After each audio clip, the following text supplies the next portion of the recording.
Good evening, everybody. Welcome back to another Seer Saturday. It's another weekend, and I believe it is the final weekend of April because starting next weekend, it is going to be. Can you believe it's going to be May? Very soon. Really hard to believe.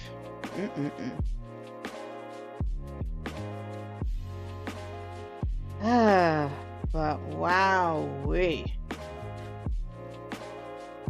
This is at the point where time kind of decides to start flying, so to speak.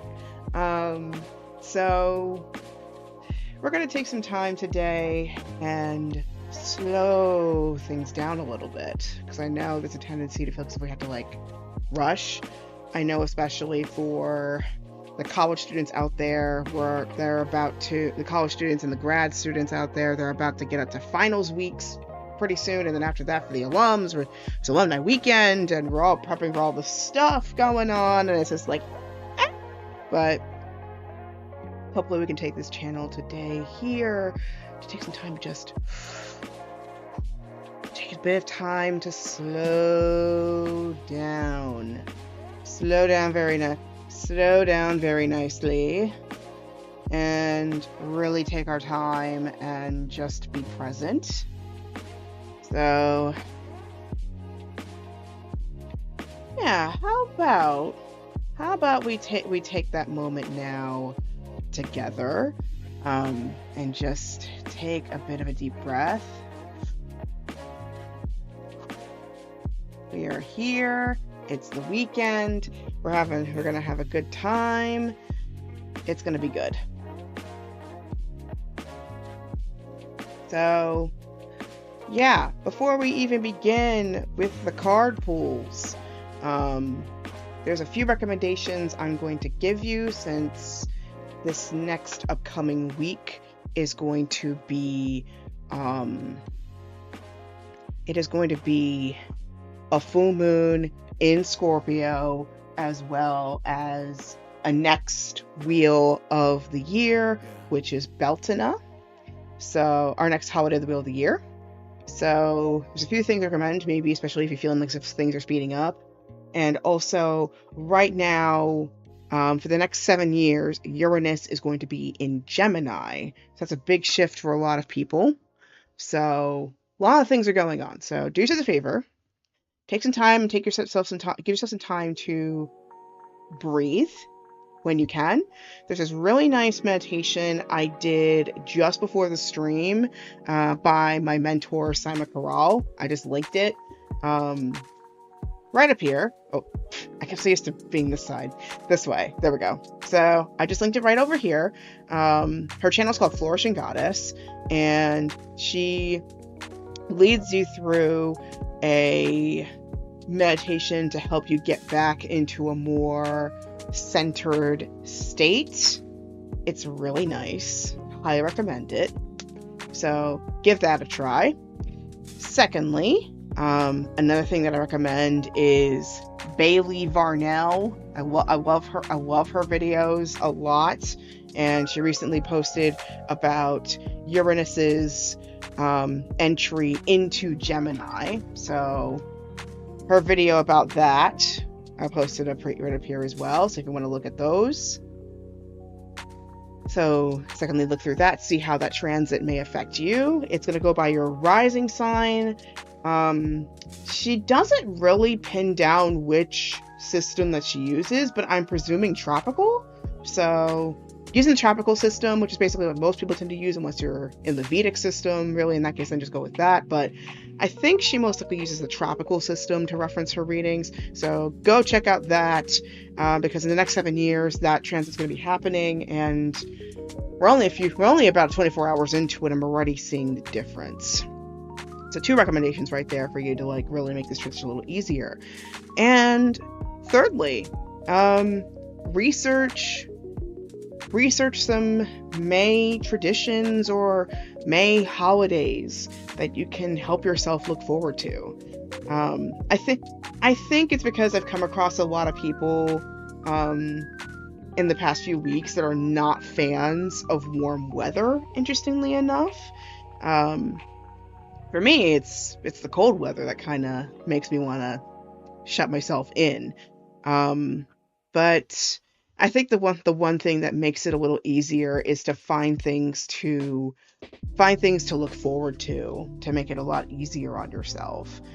And with May coming up and Beltana coming up, the thing that's really been the call recently with the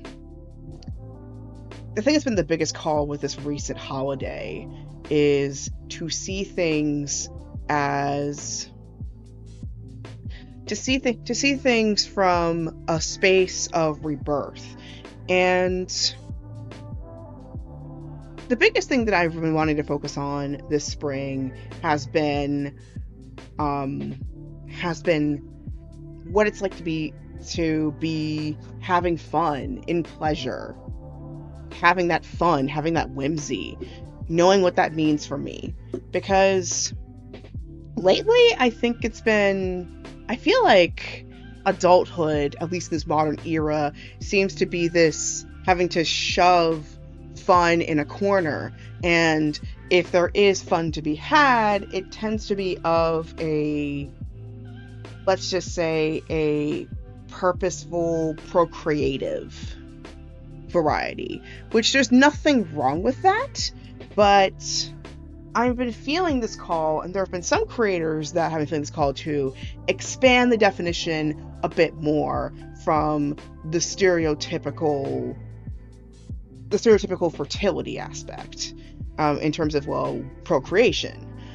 There is also farming too, but I think what we need to include is also the capacity for us to actually enjoy ourselves and have a little fun as well.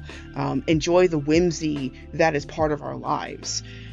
And that's what I hope to emphasize with Beltana this year, is to embrace that capacity of my expanded capacity for joy. So, I mean, part of it's genetic, but I think most of it is also from being able to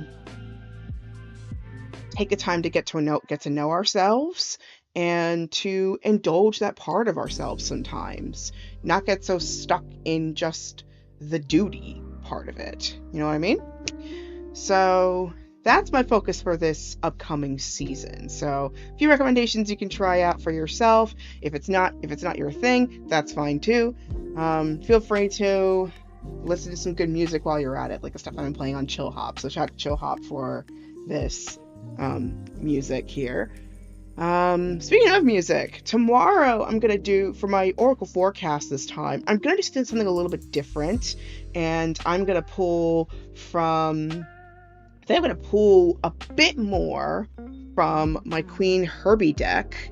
So I've been playing with it a bit more outside of these streams, and lately there seems to be a lot of people who really enjoy the songs from this deck. So I really want to embrace that. Which, speaking of, almost forgot. The other thing I wanted to say, I was totally, I knew I was forgetting something, I just couldn't remember what it was, and I just remembered since I mentioned Queen Herbie. Go check out her latest song. Well, not latest, but this is one she's been doing for a while. Recently, the collab that Richard Carter and Queen Herbie had, that's been a long time coming. It's finally happened. The song is called Overnight. You know that famous hip hop beat with the Edith Piaf sample? Queen Herbie sang over it back in 2019, I believe, and it became a hit. And everybody was saying, full song when, and then she just kept on reposting it, and everyone was saying, full song when. And then eventually, I think it was maybe 3 or 4 months ago, she was like, Richard, we gotta eventually finish the whole thing, we gotta get the rest of this thing done. And they finally released it just yesterday, and oh boy, it does not disappoint. Go check it out. It's such a good song. Um, and I'm not just saying that because I'm a fan. Well, okay, maybe I am, but besides that, besides that, it's a really good song. It was totally worth the wait. And can you believe that was actually the first time they had seen each other in person when they made this song? Just I have to share this. Come on, I have to share this. Like, let me get myself on screen. I know it's granted this is the gaming setup here, but I have to show you this. I mean, come on. I mean, look at this. The outfits are fitting, okay? Look at that red number. And then the shiny black number. Hi. And then the military jacket. Very demure, very mindful. Of course, Jedi Nick behind the camera. Ah. Just sorry, I needed to fangirl out for a little bit. But yeah.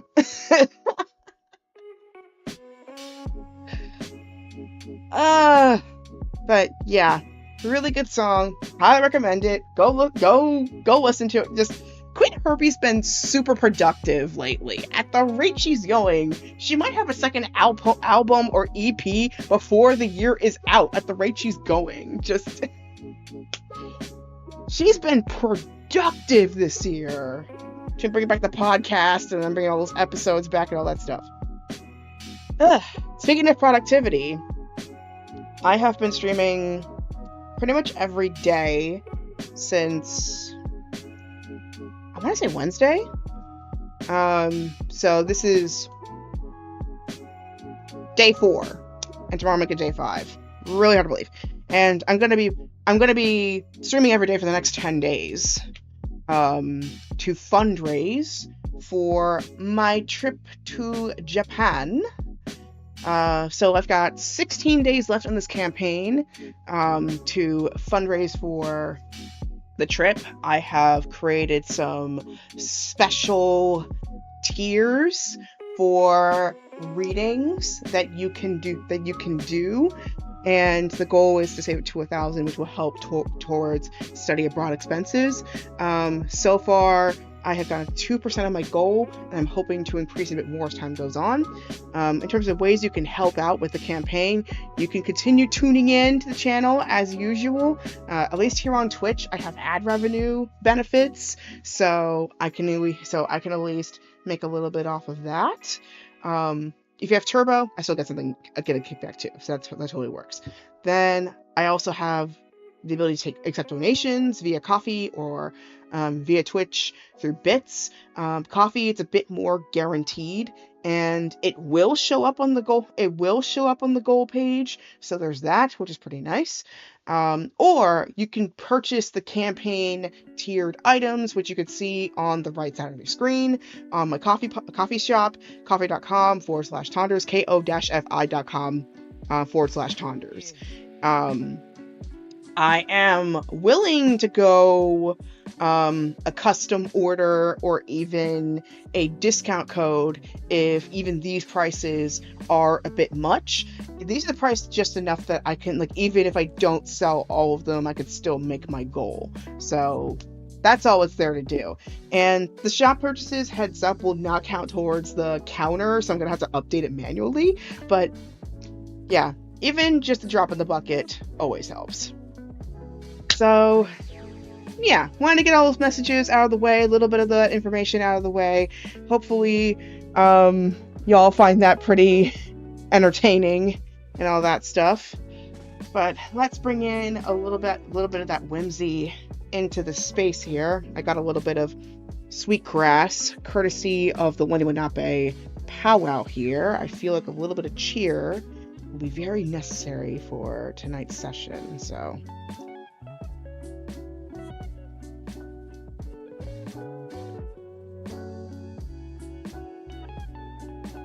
I heard, depending on the variety of sweetgrass you get, because it really does have a really sweet smell.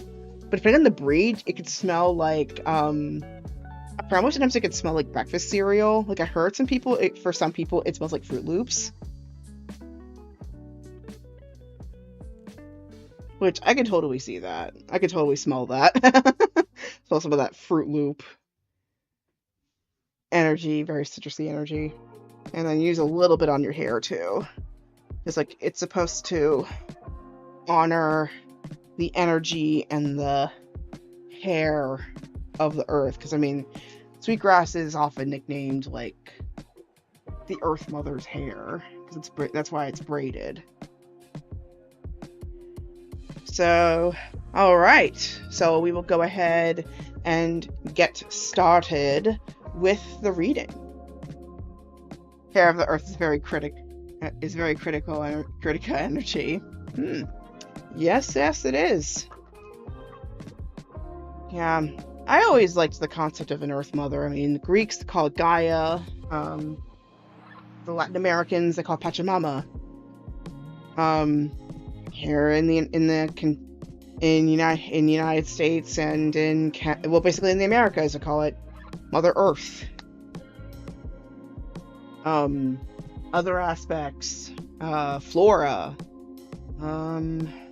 Inari,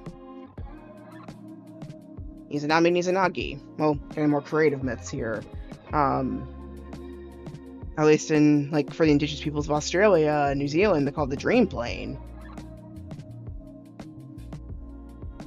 It's like all of these things are naming the same energy, and yet none of these things just deny the existence of a nurturing presence. We just have different names for it. So, with that, hello Mall V420, welcome to the stream. So, it looks like you might be new here. Yes, you are. So, welcome to the stream. So, I'm going to go over the parameters of tonight's stream. I'm doing pretty well. Thanks for asking. So I'm going to go to the parameters of tonight's stream. So if you want a reading for tonight, all you need to do, at least if you're on the Twitch side of things, for YouTube, you're just going to have to comment because unfortunately there's not really a queue software over there. But over here, all you need to do is type in !join and you will be part of the queue. Part of the queue for people who want to get readings. And you are free to pretty much ask me anything. The only things that I'm not very good at or I just prefer not really answering are will they, won't they, the types of things that are kind of like third-party surveillance, like is this person cheating on me, etc. Not a fan of those kinds of readings. I'm also not the best when it comes to timelines either. Yeah, because I mean, on average, from what I can tell, at least, sometimes if it's asking about a certain event, I find the average time it tends to come true, at least from my experiences. I'm still getting data about everyone else's, and my viewers, like, y'all have been so good about telling me what's been going on after your readings, so I really appreciate that because it's getting me more data. Because I have, like, maybe, like, a small handful of people that tell me regularly, like, about, like, what time things tend to pop up, and I find on average maybe like one or two months, if I'm being super generous, tends to, like, when things tend to come to pass with the things that I pull. Sometimes it happens a lot sooner, sometimes it happens a lot later. It also really depends on, a lot of these tend to depend on how soon or how closely you tend to follow whatever it is that I pull. Of course, if none of these things vibe with you, feel free to throw it out the window, because ultimately it is your reading, it's your information, you do what you want to do with it. So, with that, we're gonna get started here. Let me get my handy dandy spread book. Yes, I like Blue's Clues. I actually met Steve from Blue's Clues. He's a really nice guy. He actually offered to take a selfie with me, because back when I worked as an event technician, you're actually not supposed to ask, um, you're not supposed to ask for photos with the talent. They have to offer it first. But sometimes some of us get a little bit are a little bit of a risk taker, and we ask anyway. And most of the time they tend to oblige. But when we're on the clock, we're just not allowed to really ask about that unless they offer. So. But yeah, he was like one of the first. I think it was like he was one of the few people that actually offered to take photos with us. And I really appreciated that. And I mean, childhood icon right there. So it was just a huge bonus day, really. It was just like, this is what my life has come to. Oh my gosh, amazing. It's like, if I had to put a period to the end of my memoir, that would be the part right there. Like, like those moments that just make you feel like, okay, I live my life now. I'm happy. That was one of those moments. But yeah, that's basically how it works. So with that, let's go ahead and, yeah, it's a little bit of a energy right now, but it's okay. Anyway, so Fern, you jumped in first. So you are the first person on the queue, and I'm keeping Princess AAA until Sunday. So we'll see if they happen to show up later on today, since we missed out on them the last time we had a stream like this. So I think I did scroll back a little bit. So you wanted to ask something else, but now that you mentioned Scorpio full moon, wondering how that's going to go. It's going to land in your 7th house because most of your 7th lands in Scorpio, despite starting in Libra. Yeah. Yeah, I just saw it. I had to scroll up a little bit, and I mean, it was right there too, but like it's a little small for me, so I needed to scroll up a little bit. Okay. But yeah, yeah, and then there's the Uranus and Gemini thing too that's going on as well that you might have to keep in mind.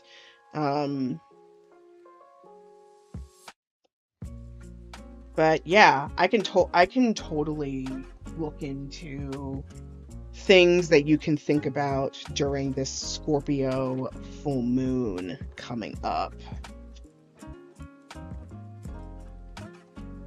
Okay, so I've got a full moon spread here that I can do for you. It's 5 cards. Turn this. There we go. It's actually nice, honestly, even though I do find it kind of annoying that I have to like think kind of opposite day about which way to point things. It is kind of nice to be able to pull some text out and actually show you what spreads there are, and you can actually see the information the right way around. So that's the nice thing about it. But I'm seeing the waxing moon spread, and I'm just like, which one do I do? Dang it. But you know what? I said full moon, so I'm going to do full moon. It's only 5 cards here. So let's check in with the vibes of the Scorpio full moon and give you some things to consider as you go through it, all right? So, all right, let's go ahead and do this.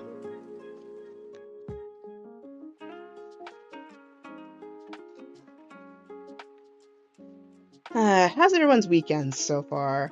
And, like, how's life treating you? For those who are still in school, are the assignments going okay?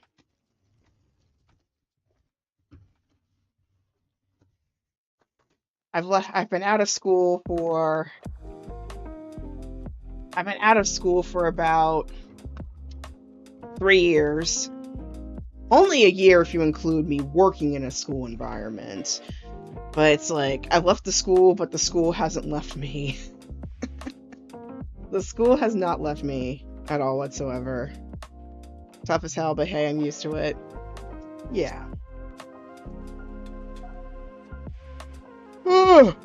Excuse me. Where is our resident bell ringer? Where is he?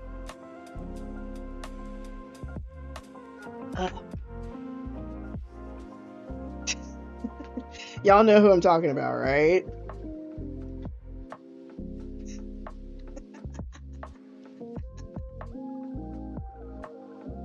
He always reminds me to drink my water.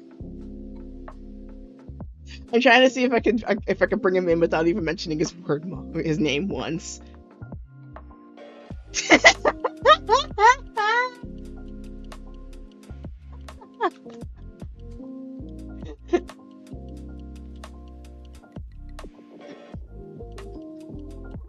You know, there's this other thing that I kind of came across from one live streamer recently. There's one live streamer recently that came up with this really clever idea. You know, like the virtual currency, the one that's like, if you don't have something digitally, they have like these round circles. The notifications are to the live stream panel. What are you talking about? Let me check this. Yeah, notified. It's literally under the live stream section in it's under the live stream section on Discord. It notified. But yeah, like the points.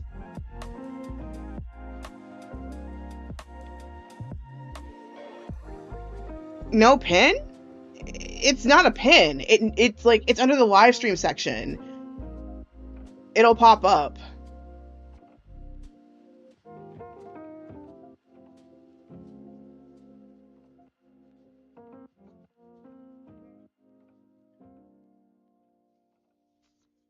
But yeah. But yeah, I'm trying to also get into more of the habit of like that one side. Ooh, okay. But yeah, anyway, those channel points. Somebody came up with this really clever idea of like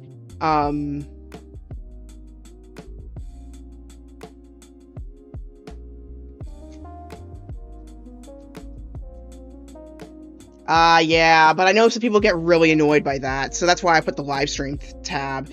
There should be a way that you can subscribe to it, so by the moment a message pops up there, you should be able to see it. Because I know some people just don't like the everyone/here stuff. Some people do mute that. So what I recommend is subscribing to the live streams thread, and then that should give you the notification.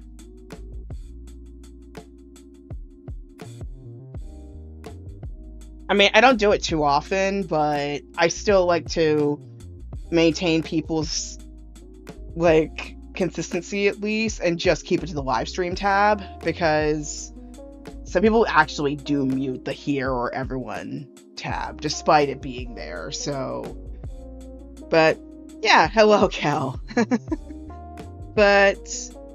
yeah, somebody actually made a clever thing of, like, for the points, they had it, like whenever people, like, paid, like, a certain amount, they did, like, 5 squats to, like, keep themselves, like, active while doing this, because it's so easy to, like, sit for hours and hours and hours on end doing these streams, which is pretty clever, because I need to do more exercise anyway, so... I try to walk every day, but today's been pretty rainy, so... I haven't been outside, but I'm gonna try and maybe do some yoga after this is over, or just stretch at bare minimum. But anyway, for Fern, this is covering stuff for the full moon and things to keep in mind as this phase turns.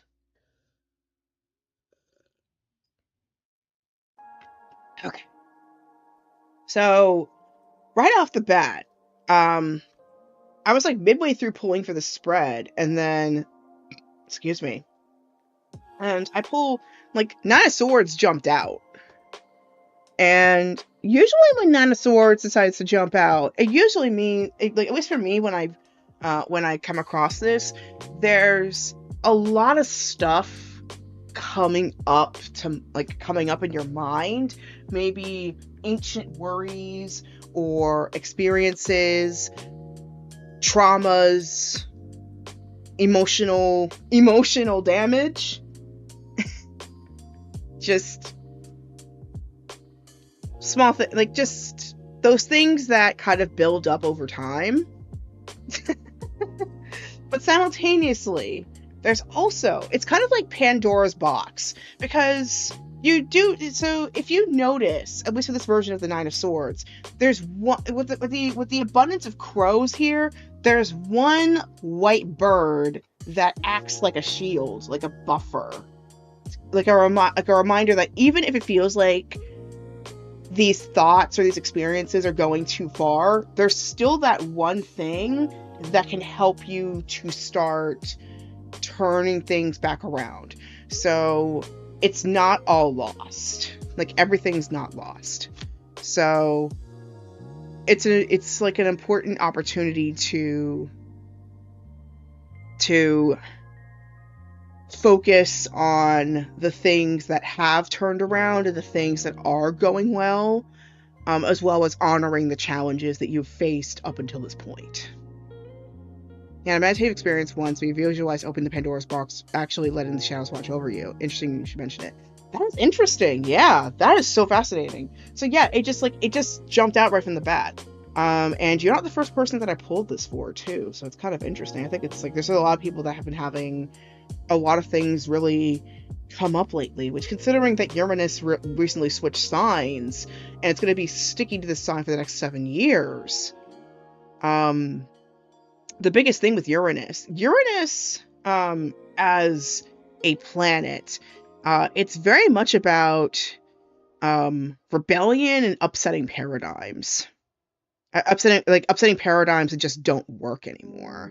And it's about add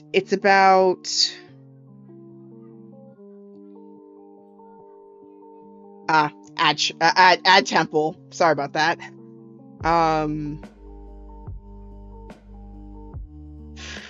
I've got 2 minutes on this thing. Okay, thank you. So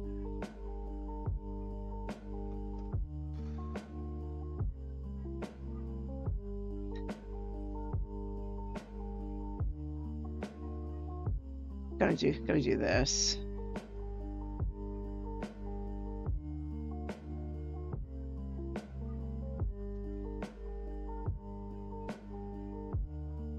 So I know there are some people who may not be able to afford subscriptions right now. So that's why I simulcast a lot of the time, because there might be some people who can't. There might be some people who might just not be able to get subscriptions. Okay. So anyway, as I was going here, Uranus, it's about upsetting paradigms. It's very much about awakening things and revolutions. It's like things that you do not want to tolerate anymore. So that's the big thing about Uranus. Hello, PS Legend 999. Welcome to the stream. I'm presuming you're one of the Twitch peeps. So that's for anybody who doesn't have anybody who doesn't have a subscription on my Twitch channel and can't afford one. That's okay. You can just do yourself a favor, just open a second tab whenever Add Temple pops up, and you can finish the message whenever you can.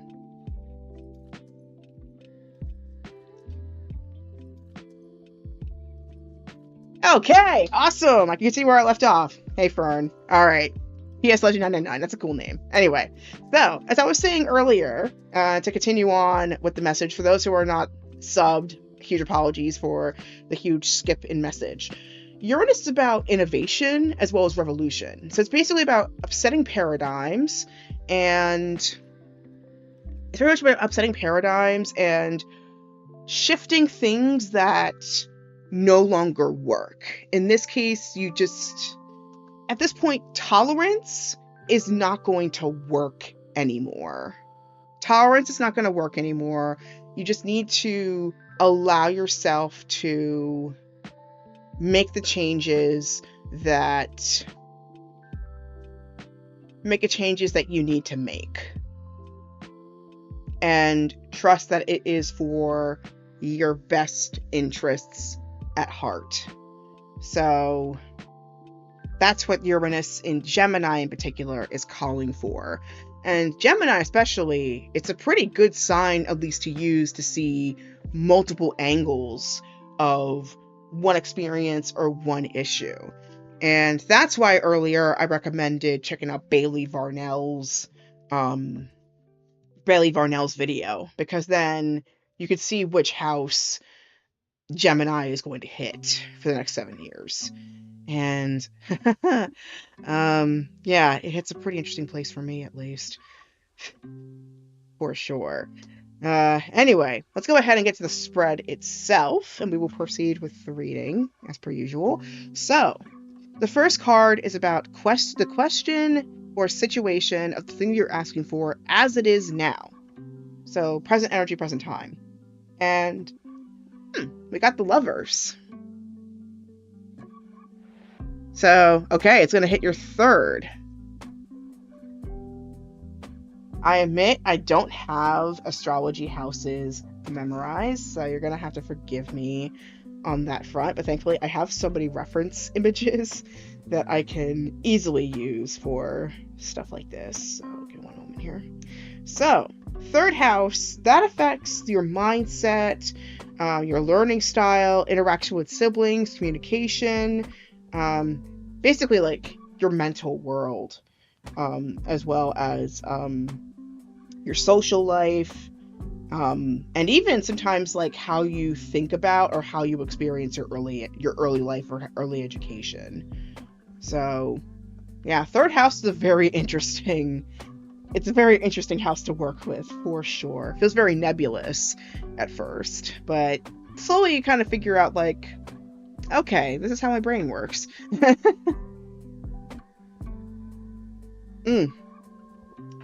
But anyway, getting back to the reading here with this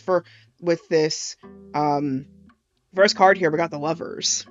And the Lovers, it can be about romance, but not necessarily. It can also mean harmony, conflicting energies working together, being just having this collaborative, harmonious aspect to your work, how things work together.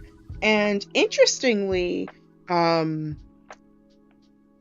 I often pay attention to this card, at least the way they create it here, I'm especially paying attention to her, to the woman's bow and arrow tattoo on her shoulder, which reminds me of Sagittarius energy, which is interesting because Sagittarius is right it's like right next to Scorpio. So with that energy coming up, it makes a lot of sense why it would be there. And let me see where the moon is right now as I'm speaking. I know we're totally far from it, but okay, we're in Leo, so we're in that fire sign energy. The moon is void, of course, right now, but let me see. But it's going to... I'm feeling like as if it's also a call for you to pay attention to the post-full moon processing period, because Scorpio is right before Sagittarius. So I think there might be a focus on trying to process, harmonizing what you bring up during this full moon in the Sagittarius 2 to 3 day period, like what it is to integrate from the Scorpio full moon. Since full moon is hitting 7th, I wonder if that's actually relationships this time. It could be. Yeah, 7th is relationships. Usually like marriage, romantic relationships, business contracts, interpersonal relationships. And most of your Sag stuff is in the 8th. So I feel like it might be a call for you to pay attention to your Sag placements as well as your Scorpio ones. Um, See how you can integrate both of those. So the initial part is so basically like a bit of the tail end of the full moon, beginning of the waning period. Focus on what pay attention to what dynamics you'll no longer tolerate and stand by them. So that's like the first hint I'm getting already with this poll. So we'll get to number 2, which is about past influences. Sag Chiron, oh my god. Wowee. Okay, that makes it even more important than you need to like pay attention to that. Okay, so moving forward, we've got past influences for our second card, and we got the King of Pentacles. And King of Pentacles, at least the way that like this deck tends to illustrate it, I get like kind of a easeful retirement energy the way they illustrate the King of Pentacles in this deck.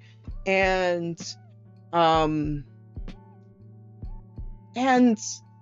this case, it's kind of, I feel like it's reflecting more of the search for ease in this case. The search for ease, the search for wanting a bit more of a relaxed space. And I often say that like you gotta practice some of that stuff now and not wait until you get to a certain point in your life to be able to enjoy that. Because like if you don't practice some of it now, it's gonna be that much harder to do it later. So it's a call for you to bring whatever vacation energy that you've been wanting to push forward. Bring some of that into the present too. You don't have to always postpone it as much as we tend to reward longitudinal thinking, thinking about the long term, the infamous marshmallow experiment where like delayed gratification, that was the words I was looking for. As much as like society loves to praise delayed gratification, we can only go so far with that a lot of the time. So there's some things you gotta experience in this present moment. And I have been feeling that there has been several attempts to try and bring that abundance into the present, and it has been very hard won or a long time coming. But also there's been a lot of personal growth that you've done up until this point. So you definitely need to give yourself credit that you've been putting in so much hard work to get yourself to where you are in this moment. So please pat yourself on the back because you've done a lot. And there's a lot that, like, believe it or not, even if you're not in a space where you feel satisfied per se, there's a lot that you have achieved, even invisibly or under the hood. There's a lot that you've achieved. So really be proud of that. Accept that. Be proud of the changes that you've made in yourself up until this point. That's the thing with the past influences that I can see for that. So next we got the current internal influences. So things in between now and this full moon period that you can think about. And we got the High Priestess. This is one of my favorite cards here. But for this deck and in general, because much like the Magician, I feel like the High Priestess is very much about the internal gaze and the internal wisdom. And what I find really cool in this part, for this card especially, is her physical eyes are very much closed, but her spirit eyes and her eye, and even like her eyeshadow, the way it's designed, it looks like her eyes are completely open if you look at them more closely. So let's get to it. But yeah, it looks like her physical eyes are open, even though her eyes are open even though they're closed. Like, her inner eye is open, and it's connecting with the realms above and below. And, well, in this case, it's more smoky. Yeah. Yeah, she has been coming up quite a bit for you. But yeah, considering that it's hitting internal influences, it makes sense, because I mean, it's a call for you, because usually with High Priestess, it's a call for you to like pay attention to your inner voice, your intuition, balancing between your shadow and your light aspects, and harmonizing the both of them. Very similarly to this, like harmonizing those aspects, like with this Lover's card, having them work together, and pay attention to the coincidences, to the hitsuzen, to the serendipity that you come across every day. Like, pay attention for signs and the insights that you get, which I can tell you get a lot of them. So continue to pay attention, see what comes up. Note where you need to take action versus where you need to step back and witness things unfolding.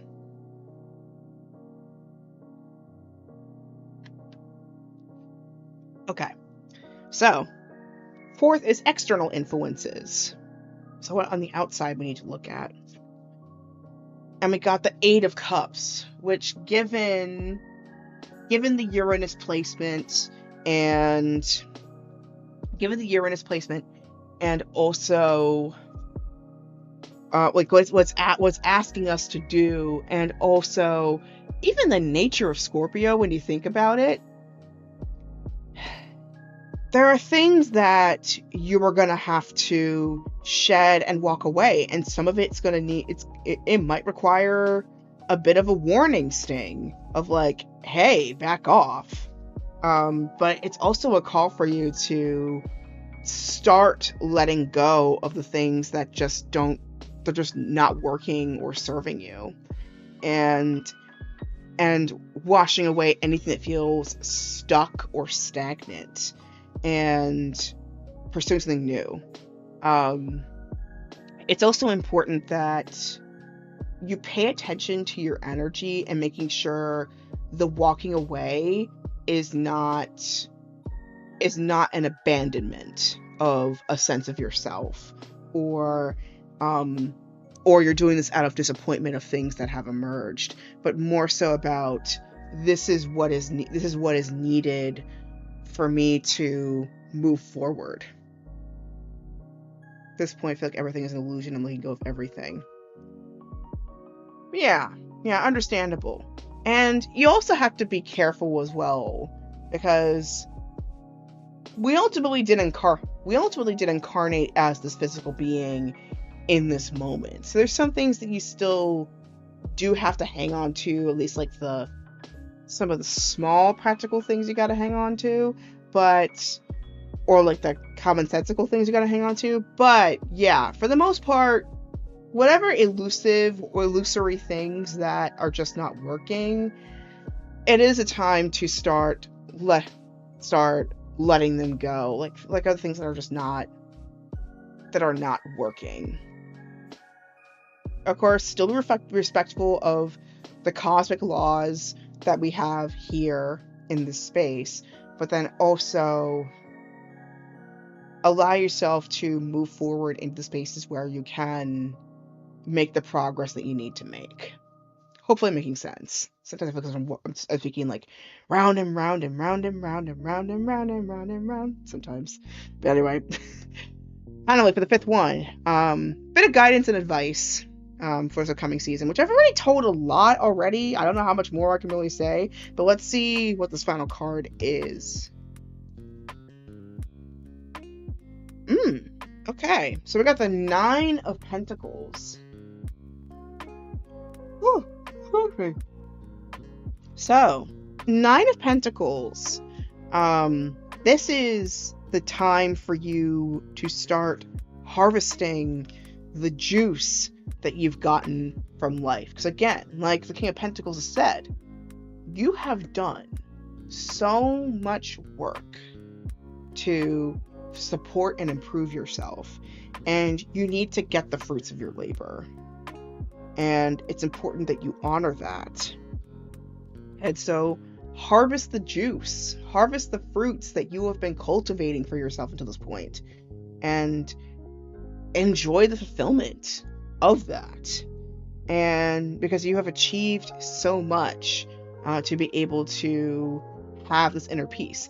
And achievement is like peace. It should not be contingent on achievement, and yet it is a part. It is a part of it simultaneously. So we have to kind of respect that there's that paradox in this world sometimes.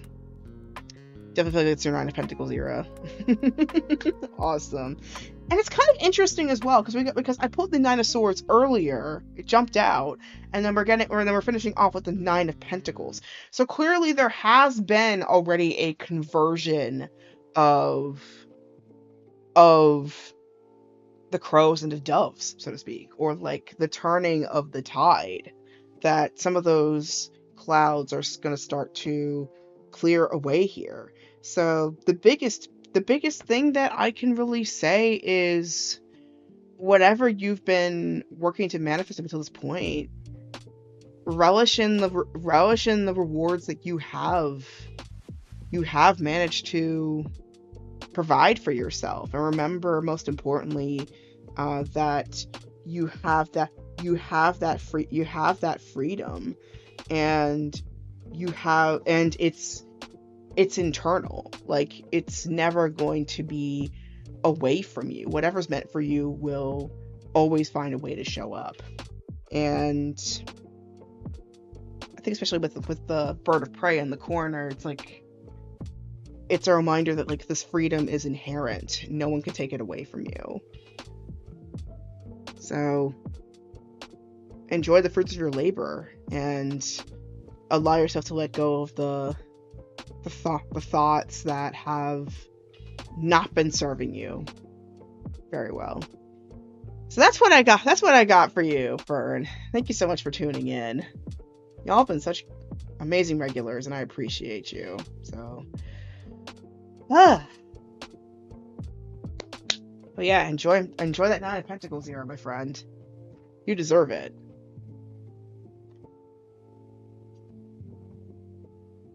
All right.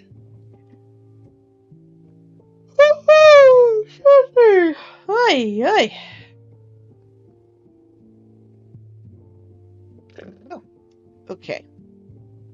So we have, let's see, who have we got next? So we have Mall V 420. You are next on the list. You're welcome, bud. You are welcome, my friend.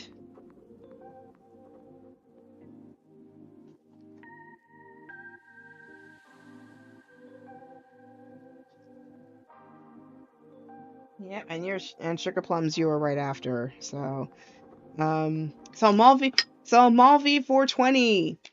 You are next on the list. Let me see. Am I in an advert? No, I'm not. Okay. Oh, excuse me.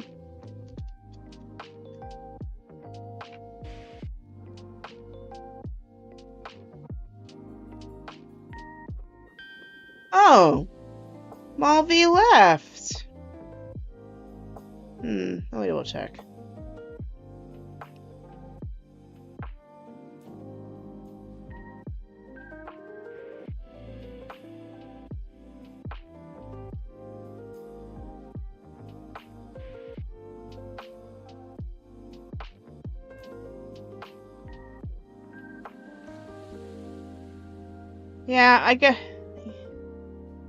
Yeah, I guess, so, Malvi going once, going twice. Well, if Malvi comes back, we'll get to them, but, Sugar Plums, you are next then. Malvi comes back, we'll get to Malvi, but, yeah.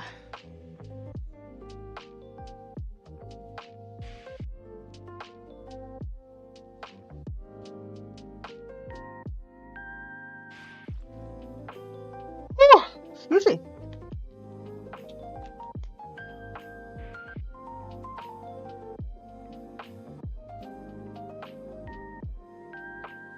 Okay, no problem. Yeah, if they come back, they'll get it next. But for right now,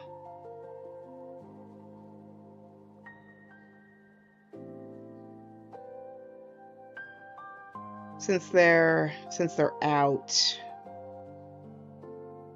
we will manage. Anyway, oh, just general. Okay, just general checking. Okay, no problem, my friend. Yeah, I'm so used to like jumping on Discord and reading your messages, so it's a bit of a surprise. It's a bit of a surprise, sugar plums. And yeah.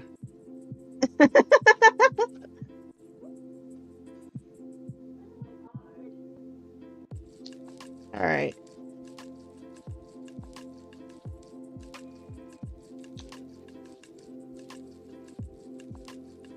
Yeah, how's school going, by the way?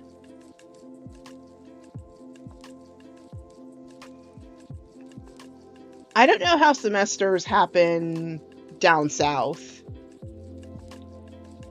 That's good. Um, it's like what, fall semester over there?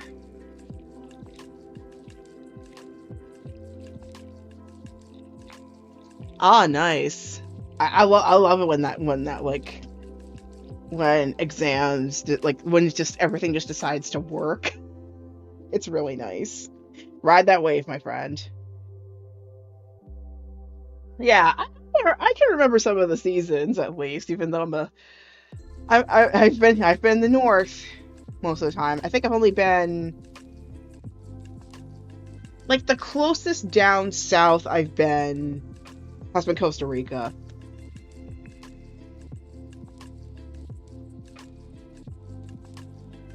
and Cameroon.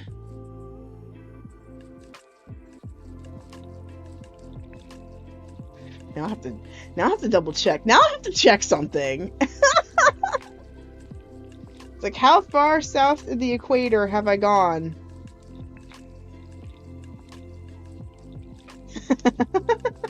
So your spirit silly met your guide, and it was a very silly reading. Nice. Okay, so furthest south I've been is Cameroon, and it's not even close. It's like barely even close to the equator. So I've never been in the southern hemisphere at all. That is one thing I need to fix. One thing I need to fix at some point.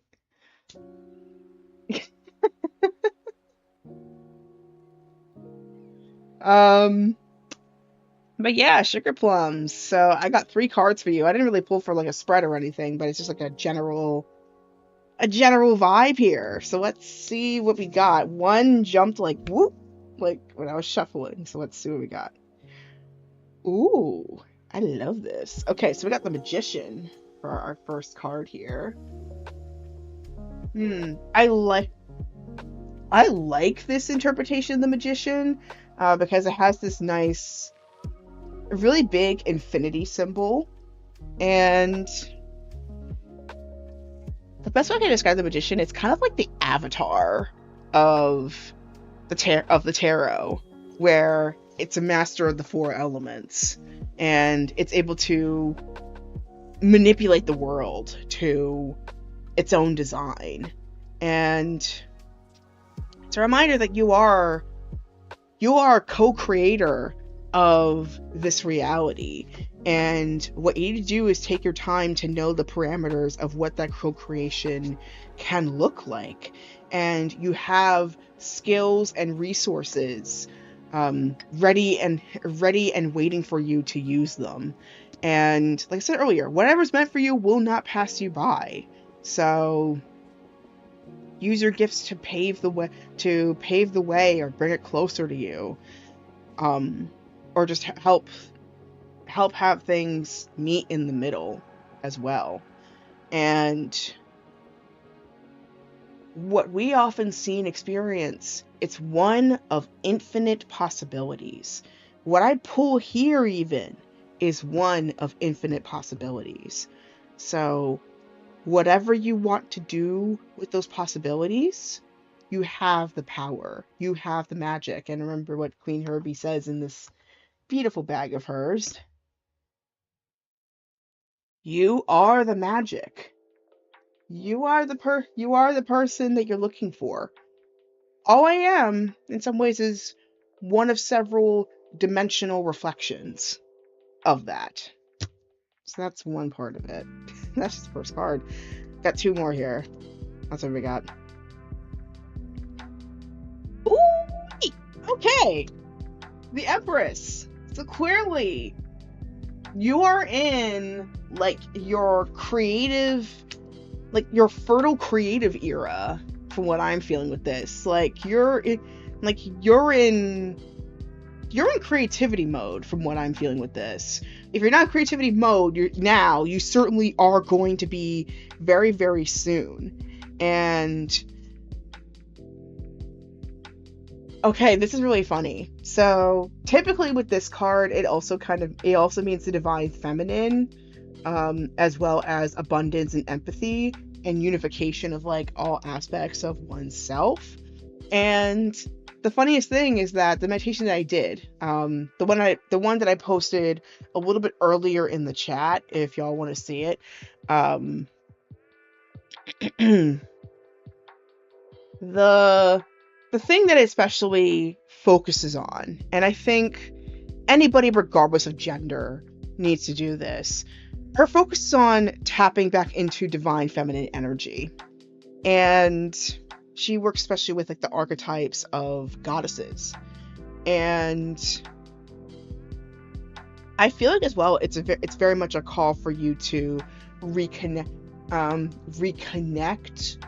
with the divine feminine within oneself, or even just and I'm not even talking about it in terms of like cisgender per se, but more so in terms of the nurturing aspects, the gentle aspects, the gentle energy, not confined in terms of like traditional gender, is what I'm saying. Hopefully I'm making sense here.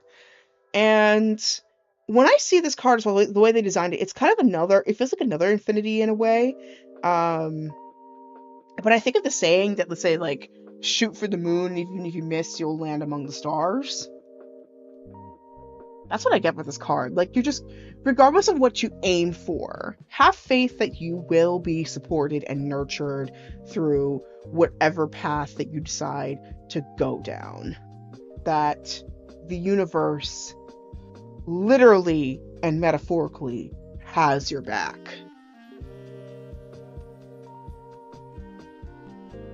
That's 2 times I've said that, actually, with the Magician and the Empress. That's really interesting. And they're 2 spots away from each other.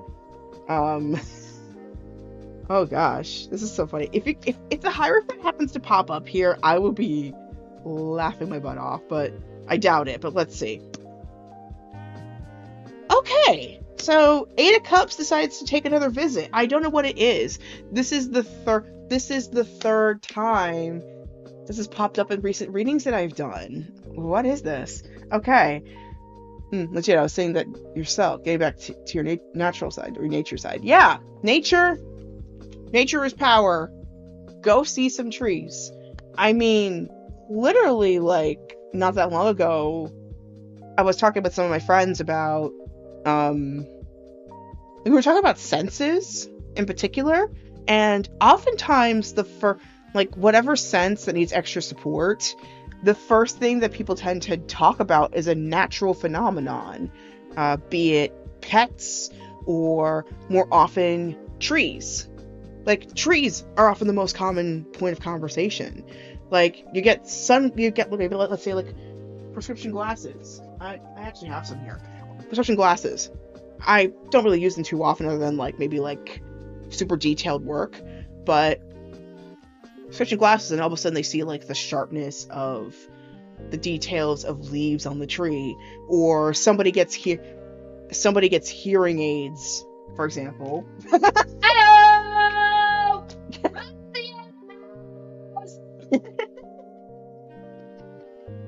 Somebody gets hearing aids and they hear the rustling.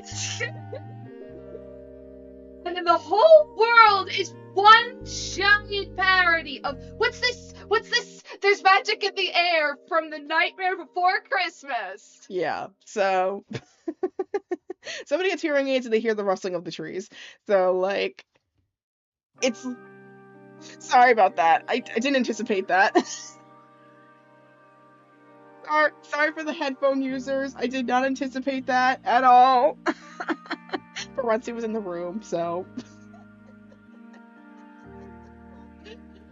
But anyway, as I was saying, yeah, I agree. We all need to touch grass like right now, especially.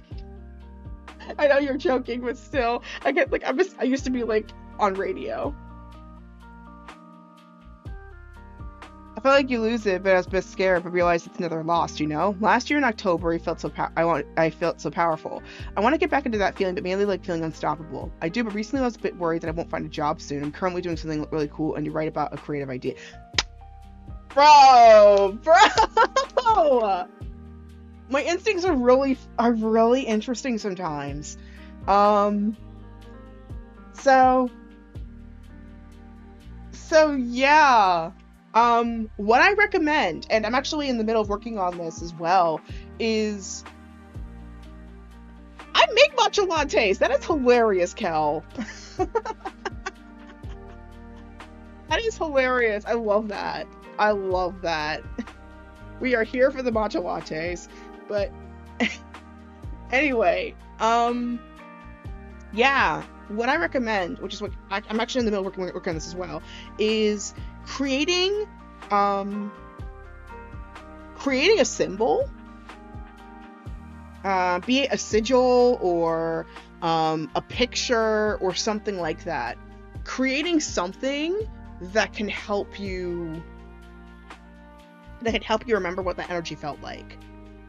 Like, I currently have like a small section of my tabletop altar that reminds me of the conference that I went to in February. That really changed my life. Look at images for Zoo speak. That's another way you can do it. Yeah, like Pinterest vision boards, or I use Canva for mine. Although I started doing like more physical ones recently. Shout out to my friend Glorica Cortez. She guided us through like a vision board exercise like in January, and a lot of stuff that I did on there actually manifested so far. It's pretty incredible. It's only April, and a lot of things have manifested. Wowee, that's amazing.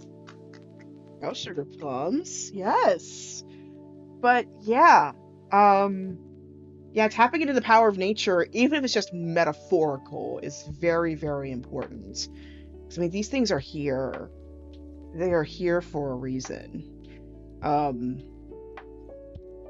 That creative energy is always here. And so the final card here that I pulled for you, it's so interesting. Like, you're the third person now that I've pulled this for. It feels like this has just been, I don't know if maybe this is maybe a collective thing that's going on, but like, you also got the Eight of Cups. So I'm feeling this sense of making sure you're not doing self-abandonment. I'm feeling that sense, especially what you mentioned earlier about October. And so I think that's why it might be important to create a symbol, a sigil, or something to remind you of that feeling that you had back in October, back in that spring. And I'm not misnaming it, because down in the Southern Hemisphere, the seasons are flipped. So our spring up here in the north is their fall down south, and vice versa. But yeah, it doesn't have to be the exact same energy when you do look at that symbol to tap into it, but it's just good to have that reminder that you still have the capacity to be that person. You still have the capacity to tap into that energy. It was never gone. It's just it probably was the source might be switching in this chapter of your life. So it's important to embrace the phase that you're in. Um, and this I can tell you from experience, Sugar Plums. Um, Especially once you get out of college, especially when you get out of college, it feels like a second adolescence. It really does. Like, I'm in my early 30s and I still feel as if I'm in like my rebellious teen years to some extent. And yet, unlike my teens, it feels I feel a bit more, I wouldn't say comfortable, but I feel like I'm navigating the uncertainty a bit better.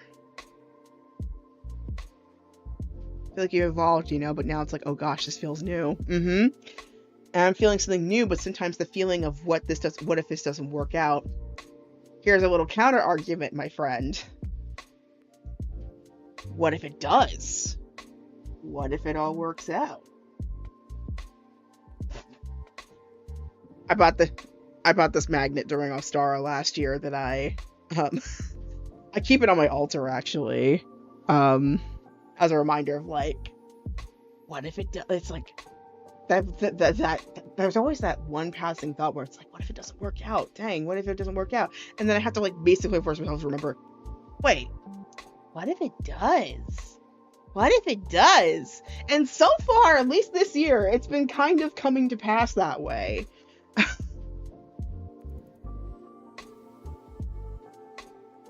Just feels too good to be true, but it's the entitlement mindset I'm trying to get into. Yeah, entitlement.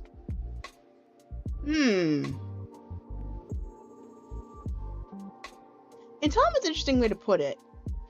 At Temple. At Temple. That's 2 minutes. Dang it. But yeah, entitlement is not the way that I would put it, actually. But I think it's more of a reminder of things that you actually deserve. Really. Yeah. I'm gonna take some time and actually think about what it is that I accurately want to say. But we will be right back. In the meantime, feel free to check out my campaign. We got 16 days left on this thing.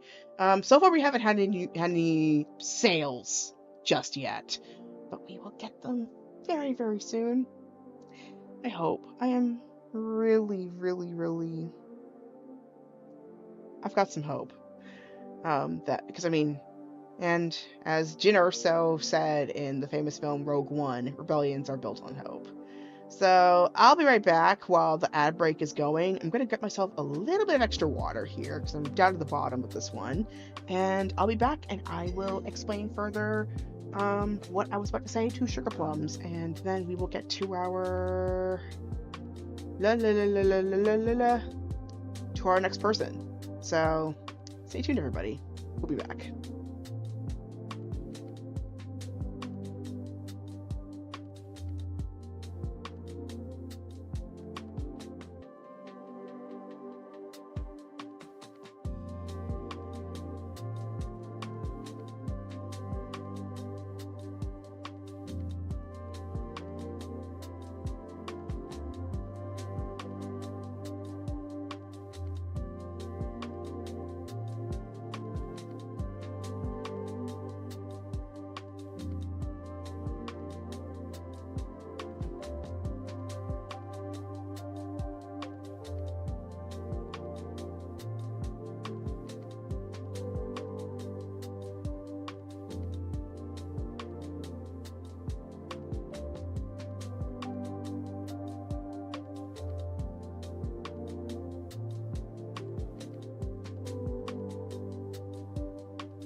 Okay, y'all, thank you so much for your patience. it was a pretty good opportunity for me to refill my water glass. Anyways, getting back to Sugar Plums' reading. Yeah, how do I put this?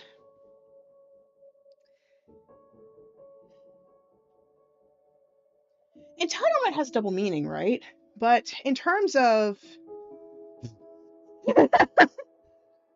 Ad Temple is closed. I have stolen from the charity box to find toffee candy.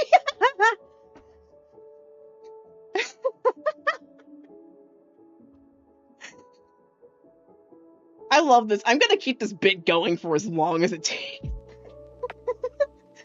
Okay, for those who are new to this channel, during the weekdays, it's regular ad jail. But Friday, Saturday, and Sunday, they're special. Because, I mean, I'm an interfaith advocate, so it kind of comes up. So on Fridays, it's Temple Masjid. Sorry, Ad Masjid. For Saturday, it's Ad Temple. And then for Sunday, it's Ad Church. Sunday, it's Ad Church. Because, I mean, like, different...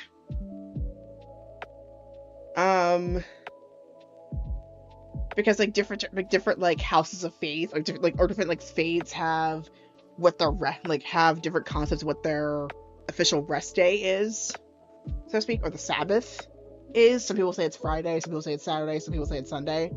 So I kind of reflect that. And also, considering that I tend to do most of my spiritual streams on the weekends, it kind of makes sense. So, thus, Saturday it's Ad Temple. Anyway, getting back to the reading with Sugar Plums. Entitlement has double meaning. I know it tends to be more on the negative side usually when people say entitlement. So I guess maybe that's why I was hesitating about entitlement per se. But I guess in a way that's what it is. Because what it basically is, in a way, and I'm learning this too, as well, so you're not alone in this thing, is allowing yourself to want things again. Because I think with certain cultures, I'm talking from a Western perspective here, so I could be totally wrong about the way the way where you're from talks about it, so feel free to put in some context if you feel comfortable doing so. But it often feels like as if like any sense of desire, especially if you're from a marginalized population, like being a woman, being trans, being queer, etc., person of color, like, or non-European descent. Let's be a little bit more accurate here. Non-European descent. There's this sense of like desire or wishes almost be equivalent of being greedy, of asking for too much. And what it actually is, it's being human. It's more so how you do it that determines the harm or the help that it does. Like,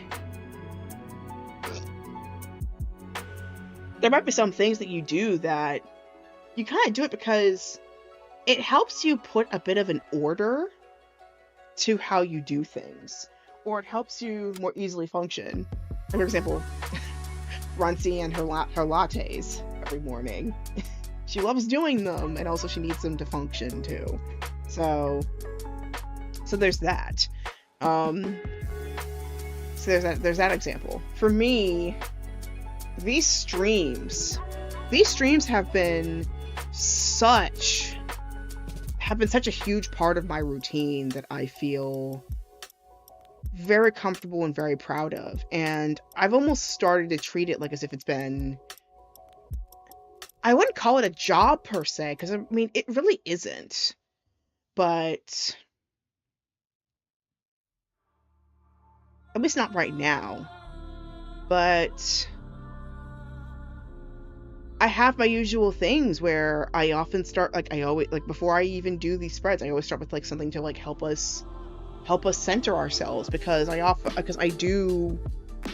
feel very aware that some of us come from very, very busy times, whether it's jobs, whether it's school, or even just lifing. Or in my case, Twitch be twitching sometimes. But yeah, those small things can make a huge difference. And when we deny ourselves for too long, when we get to that delayed gratification, like without putting a finish line to that delayed gratification, that's how we get trends of like how people who have lower financial resources, like those who are impoverished, that's how they get the sense of like the moment they finally come into some money or come into something that could actually change their lives, that's how it happens that they spend it all after a while, because I mean they've been restricting for so long. It's like it feels claustrophobic, even like it just can't even breathe. And then it just makes even the simplest luxury, even the smallest joy we get, like listening to some music that you like, or going out to watch a movie, it makes pleasure feel sinful. And so I feel like this is a call of the Eight of Cups for you to do, is to let go of those small habits being sinful. Newsflash, news agencies. The problem is not the avocado toast. The problem is not us. It's not old properties being revived, per se. Maybe instead, take a look at why these things are being revived in the first place. 9 times out of 10, it's not even us. It's not even us asking for it. It's because corporations just want to squeeze every little bit of juice from the thing and exploit whatever good memories that we have to basically exploit a new audience. It's just 9 times out of 10, it's not often out of actually the legitimate nostalgia or respect of the property. I mean, the most you could probably expect the respect of the property is probably through like the directors and the writers who are actually trying to make a good plot out of it. But 9 times out of 10, that's never been the beginning intention of it. It's more so about exploitation of the old generation that knew the original and the new generation who just has no, like, unless the old generation had the wisdom to like keep the record of the old stuff, the new generation has absolutely no idea that that's where it came from, and it's mainly slop they're receiving, and it's a tragedy. So, long story short, if you needed a permission slip to allow yourself to want more, these two figures, they're it, my friend. The Magician and the Empress. It's not just a mere item for survival, it's your birthright. So, allow yourself to enjoy those things, my friend. Because you deserve them. No more false humility. No more false humility, my friend. Allow yourself to want more. And remember that you are the magic. You are the creator. I'm going to be shoving this bag in front of everyone's readings. Like, you are the magic. We need your art. We need your art right now.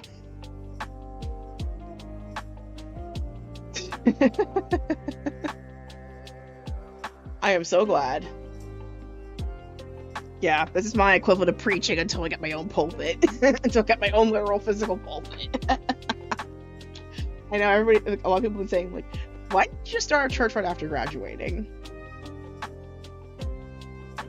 Money. And plus, like, I know people talk about, like, you have the tax. It's like, at least here in the United States, there's like the tax benefits of like running a church. But I'm like, Listen. The reason why I got a degree in world religions because I did not want to be like those megachurch pastors who just start things just because it's easy money. Like, no. I want people to actually get something out of it. You know what I mean? So, consider this Twitch stream or wherever mobile platform happens to come along the way to be my mobile church, my temple grounds, my dojo. I even call these quarters the quarter of the year State of the Dojo, akin to State of the Union. You are so welcome, Sugar Plums. And I'm glad this is your Sunday service. Come to think of it, isn't it Sunday for you guys right now? It's like 7 or 8 a.m. probably.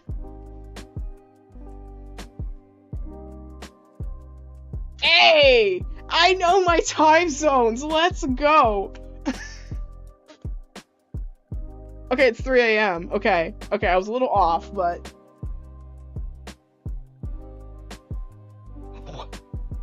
Y'all are tuning in from far. Y'all are brave ones.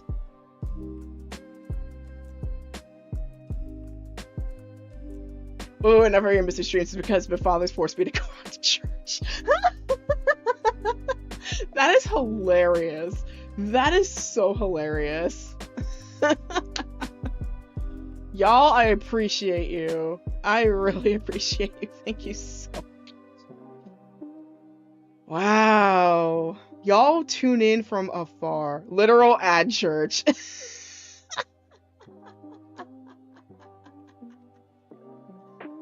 Oh my gosh, that is hilarious.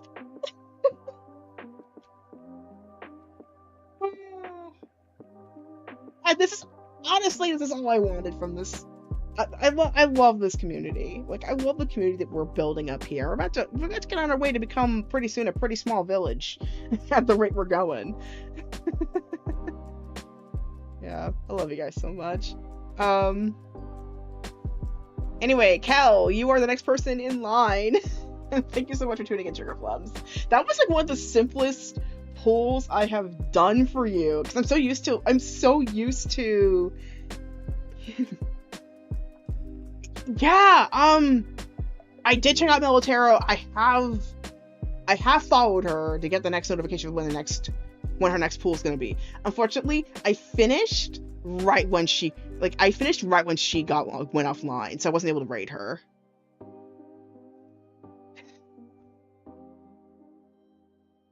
Cupcakes and boba. Oh man, that sounds awesome. Thank you. Two of my favorite things, cupcakes and boba.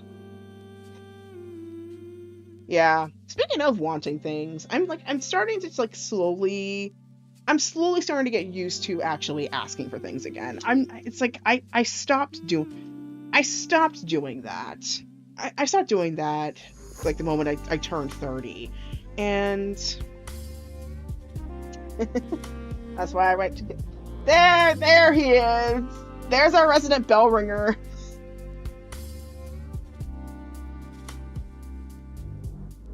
Jedi from your spirit team, you got it. But yeah, I started letting myself wanting things again, like asking people to help. Because I mean, I think because there's this, maybe I don't know if it's just an American thing, but there's this sense of like self-autonomy once you get to a certain age, and it's like, if you don't achieve this thing, it's on you. Which, I mean, it's true anywhere when you become an adult, but I mean, like, especially here when it's very individualistic, there's kind of a sense of like, oh, I can't burden my community with this, or I can't burden my loved ones with this simple desire. And I think lately, like, this Fire Horse energy, and even just this past seasons. Ooh, okay. Yeah, Cal, send it in the mic check as well. We need more. We always need more. It's always nice to have more people to support. Absolutely. I love art. I love art streaming especially. Art streams especially are helpful. That was big. Yeah. That was not that was not it. That was very much a distraction shuffle. Um but yeah, like lately I feel like the fire horse has been like this year the fire horse has been calling me to like start opening up more about what I need and let people actually help me. And not gonna lie, it's been kind of scary because it's like there's the kind of old sense of like, gosh, what if people just look at me as like a mooch? But eventually I kind of have to remember that like there are people that actually want to help legitimately and have the resources to do so.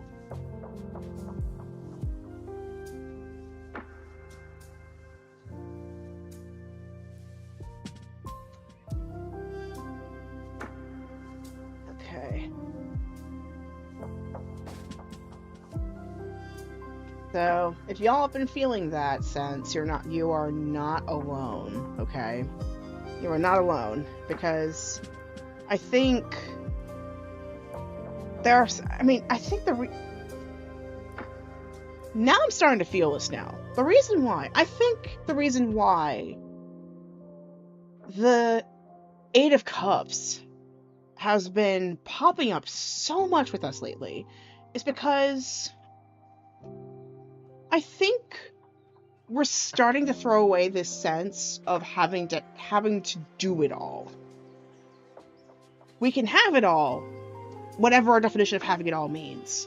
But there's been this pressure, I think, so much, especially if you grew up in a community where there kind of was this expectation of being like a young prodigy, or a hyper talented savant, or an ubermensch, that you have to do it all on your own. Maybe there's a little bit of the middle of community, but mostly you tend to look at communities like more so like networking to get to the top, get your way to the top. But even with that light community, or more like a support team per se, there's very much a sense of like, you gotta do it on your own. And I think the Eight of Cups has been popping up more and more with the pools that I've been doing, at least, because I think people are just starting to get done with that extreme of doing it on our own. That we have to do it all by ourselves to get the credit. That we have to get the name on the billboard to get the credit. I think we're just tired. And sometimes you just have to let the old paradigm burn down, especially if it's preserving something very, very unjust to ourselves and to each other. Sometimes you gotta let it burn and walk away from it.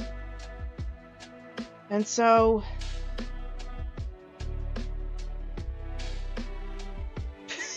my guys are great, so they were tired, but I just had that big mug of matcha and I regret everything.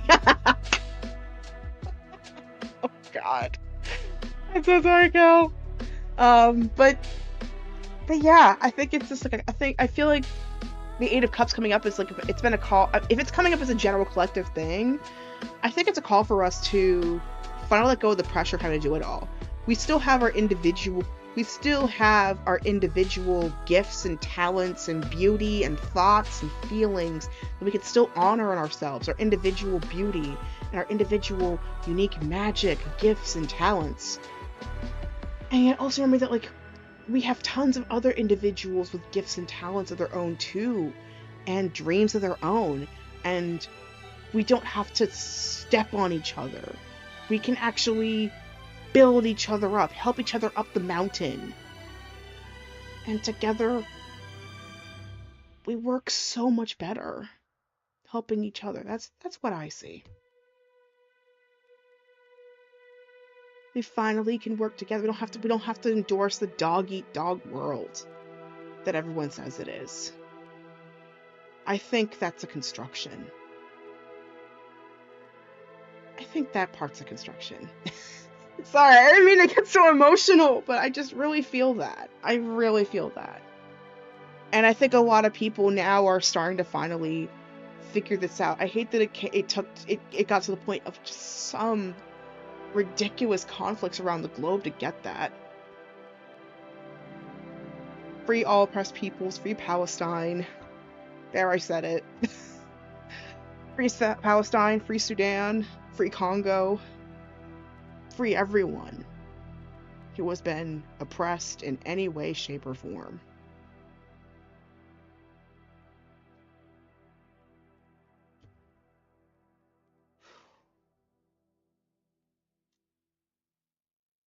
Yeah, I needed to say that. I'm sorry if that makes you turn away from the channel, but I really do believe that we need to have compassion for all people.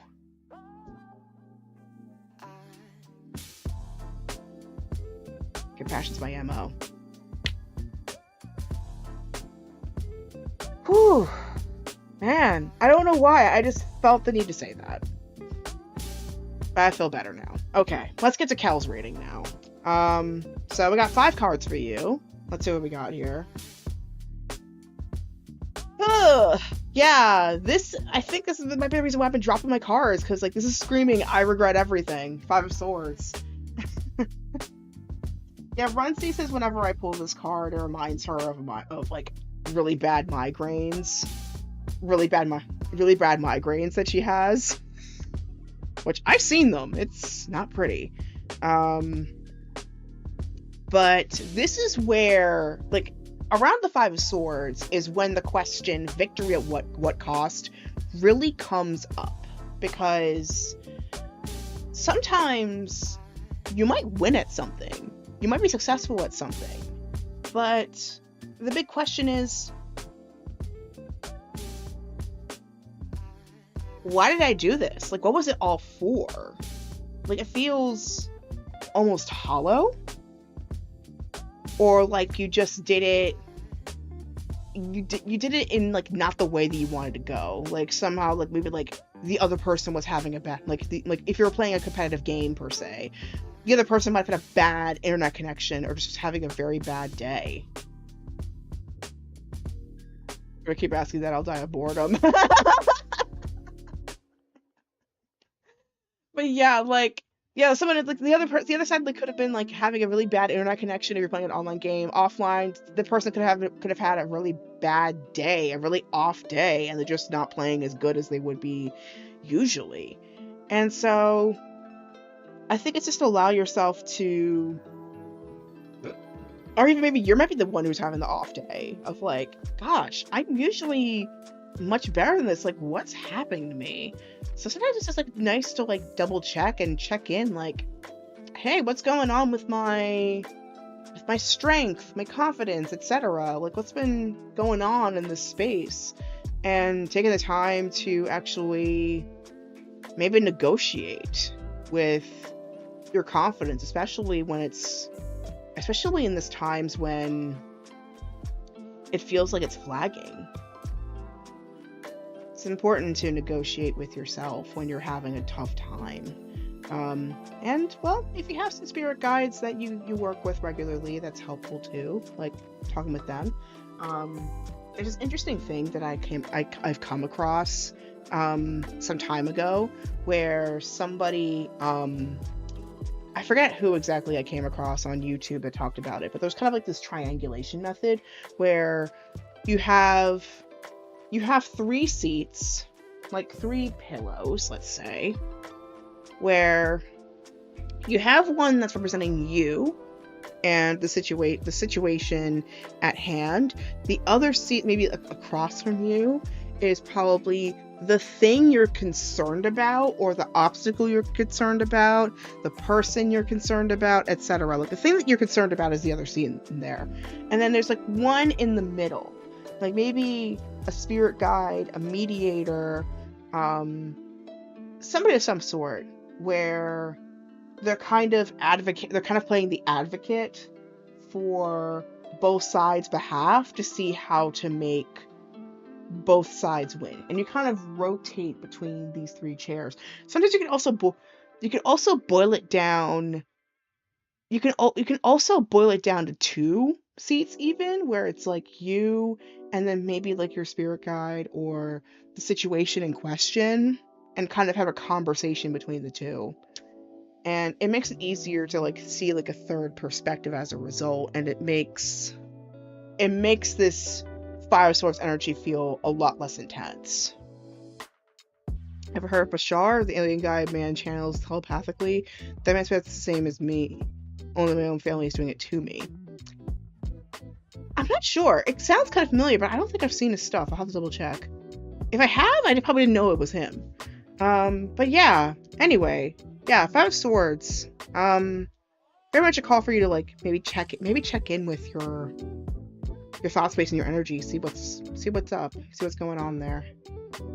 And especially tend to pay attention to like the person climbing the mountain in the back there.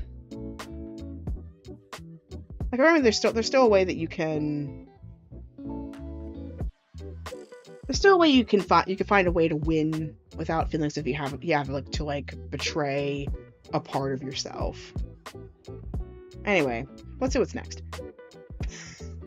We're really continuing the victory imagery here. We got the six of Wands. I need to ask more about myself and not the same questions I keep asking because I don't. Nah. I mean, some stuff comes out differently. Some stuff comes out differently, and like this time, I'm feeling the sense of. There's a sense of like paying attention to where your victories, where your source of power comes from. Because the 6 of Wands is the classic. I mean, 5 of Swords talks about victory at what cost. 6 of Wands then goes into the information of like, here is what the victory, like the genuine sense of winning, where genuine healthy senses of healthy empowering sources of success can come from. And it's very much about like the call for you in this point is inspiration. Be it being inspired or being inspiring to people.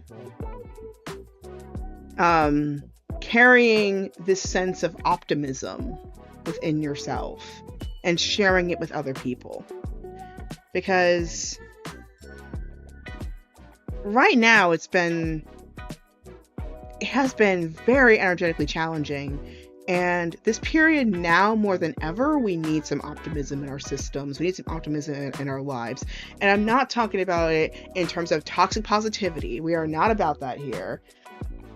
Because I hope I make this abundantly clear with this. I am also very much about, we got to pay attention to what's in the darkness too, because some things do thrive, do need to go dark in order to be able to get to the root of what's really going on.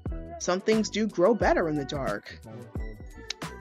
Like mushrooms, for example. There's a deep network underneath in the dark that helps keep our ecosystems together. The shadow, going Jungian here, I studied a bit of psychology back when I was in college. Jungian psychology, the shadow is not only the things that we disapprove of, it's also skills, abilities, and talents that we've often had to put into the side because the timing was not appropriate for them to emerge. And so that's why there is often the call to bring that's why there's often the call to integrate our shadow, because our shadow actually has value too. It's how we've been, it's oftentimes the shadow is how we've been able to start fighting back against injustice or things that have not helped or harmed us. Yes, that can be one interpretation of that. And so that's why I often emphasize integration. It doesn't have to be perfect, but it's like certainly acknowledgement at bare minimum. And acknowledgement at bare minimum is the first step.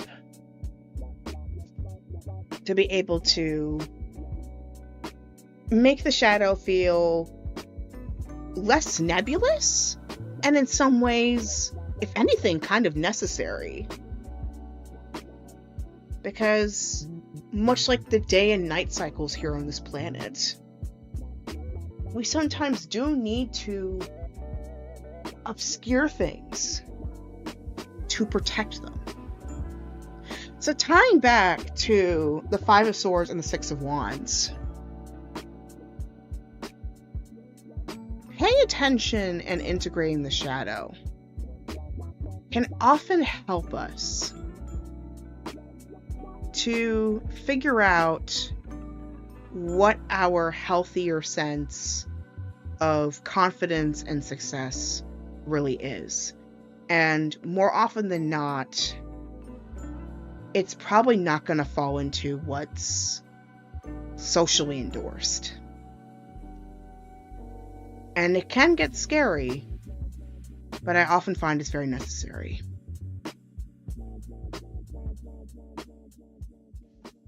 Let's get through these other three cards here. I'm getting pretty deep here. And I'm just scratching the surface. Next, we got the Knight of Wands.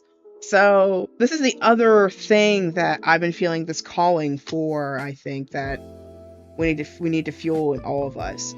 For some reason, whenever I see this, like I'm starting to see like Queen Herbie, like before she became Queen Herbie, like back in her Carmen days. I'm seeing her in this image, so I'm feeling the urge to pull a Queen Herbie card for you. But the Knight of Wands, this is, you see Amy Winehouse. That's interesting. Yeah, I could totally see that too. Like around when she released Frank, I could totally see that. She does give that vibe. But yeah, Knight of Wands. Knight of Wands. Yeah, Frank's one of my favorite albums actually. Back to Black's good too, but I really like Frank, surprisingly. But anyway, Knight of Wands, I feel like it's very representative of the Year of the Fire Horse energy. And I'm feeling that this is a call for you to start embracing the whimsical and passionate sides of you. And really embrace your passion, embrace your desires. Like I was saying earlier with Sugar Plums, likewise, be honest with what it is what you want, and also get really excited and content and joyful and whimsical with what you've already got in front of you, because you have a lot of resources at your disposal. It might not necessarily be financial, but certainly there's a lot in front of you that you can play with. And so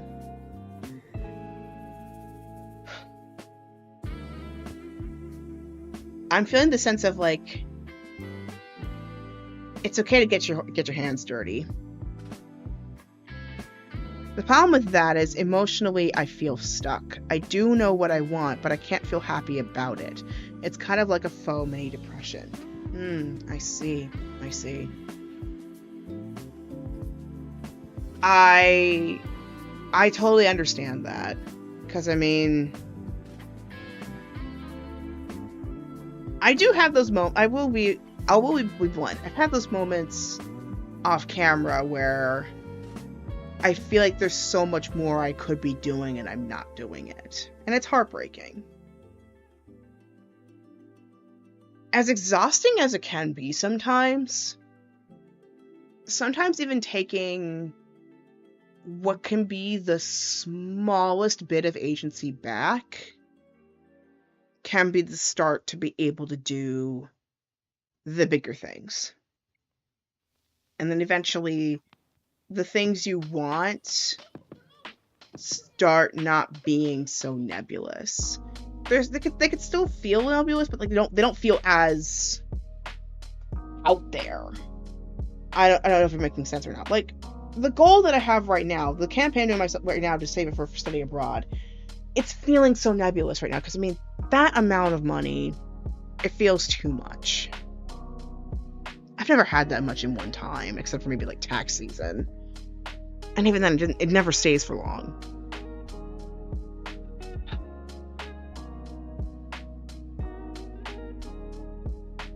I knew for me, even if it wasn't going to be productive, I needed to do something small.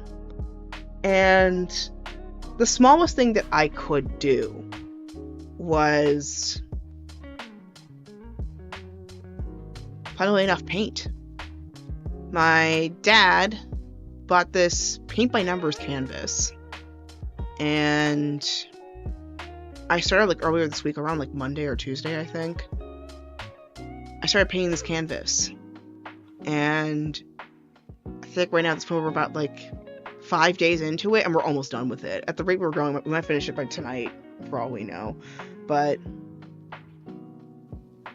within the stress of applying for jobs, because I've been applying for jobs every week, I think I've gotten into maybe like 3 dozen applications at this point. No luck, no dice.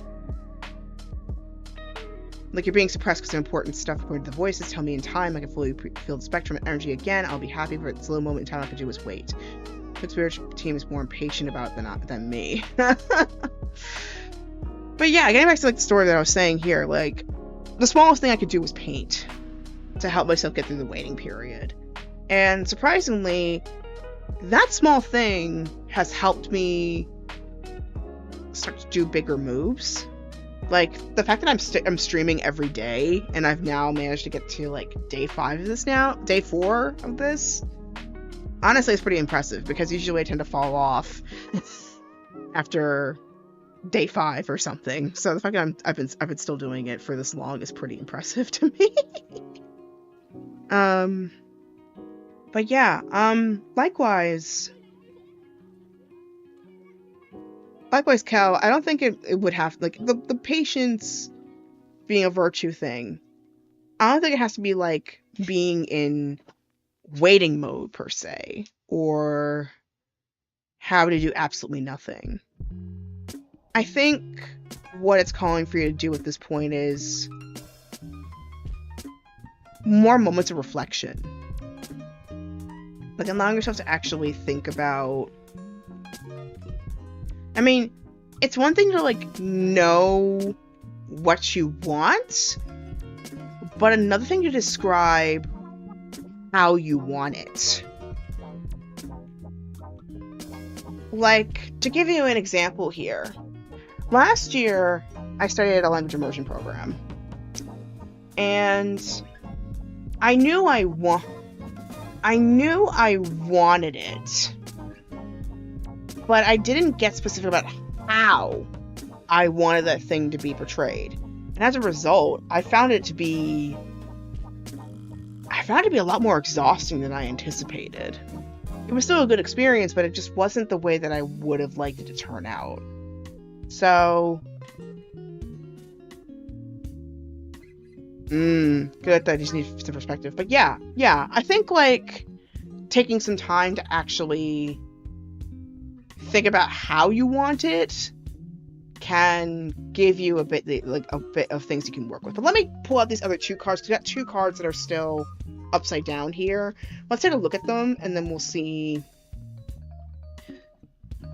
how it goes. Let me just make sure we're not having an ad here. Oh, ad break. Shoot!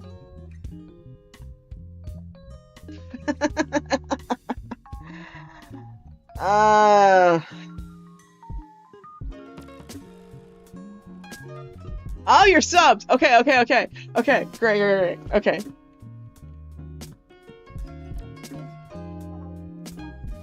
Okay, great. Anyways, to continue on while there's ad temple, so apologies for those who are not subbed. We got 2 other cards for you, so let's see what these other 2 will say, and maybe that could give you some hints as to how to navigate this period. Okay, so we got the Knight of Cups. So I think it kind of covered a little bit what I was saying, but I guess I got a bit more specific. So the Knight of Cups, it's about indulging in your romantic side and your artistic side. Which, I mean, given the channels that you've been recommending me, I think you're very much doing that in a lot of ways. So that really helps. And excuse me. Other ways that it also says is it can also talk about wearing your heart on your sleeve, seeking connection, being in love with the idea of love, chivalry.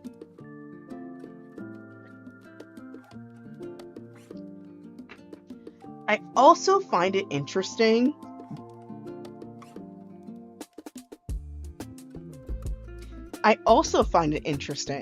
that both of these cards have horses on the right side of their cards.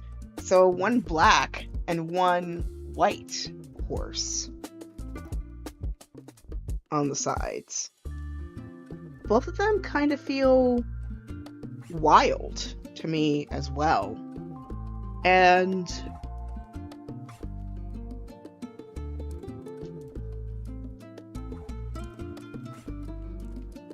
I'm not like a super big expert on like astrology or anything like that, but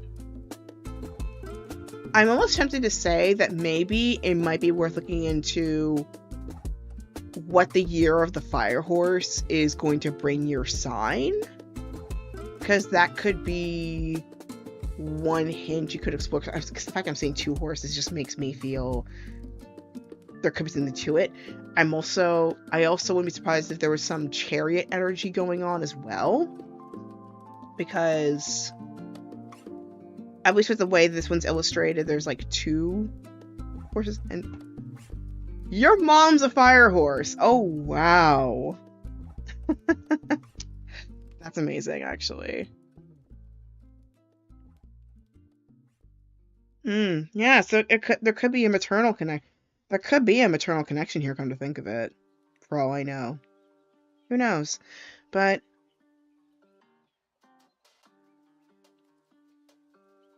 yeah, that's interesting. Because like two horses popped up, and it's both from it's both from places where it's a call for you to be more on your softer side, which is really interesting. Both the Knight of Cups and the Knight of Wands, they're very much like open-hearted, heart on one sleeve kind of characters.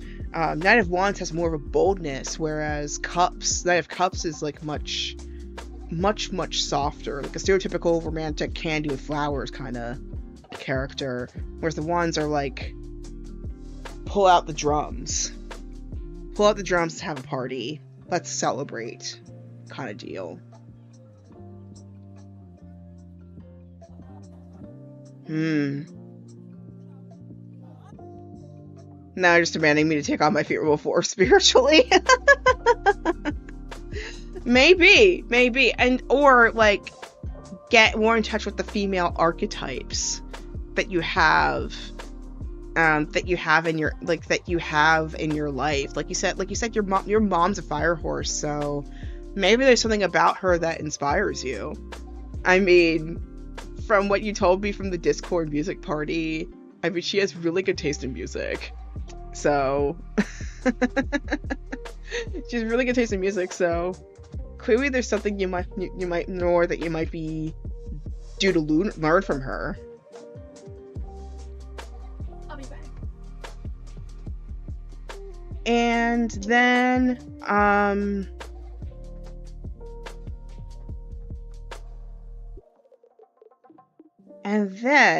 the last card that I got for you here is the Seven of Cups.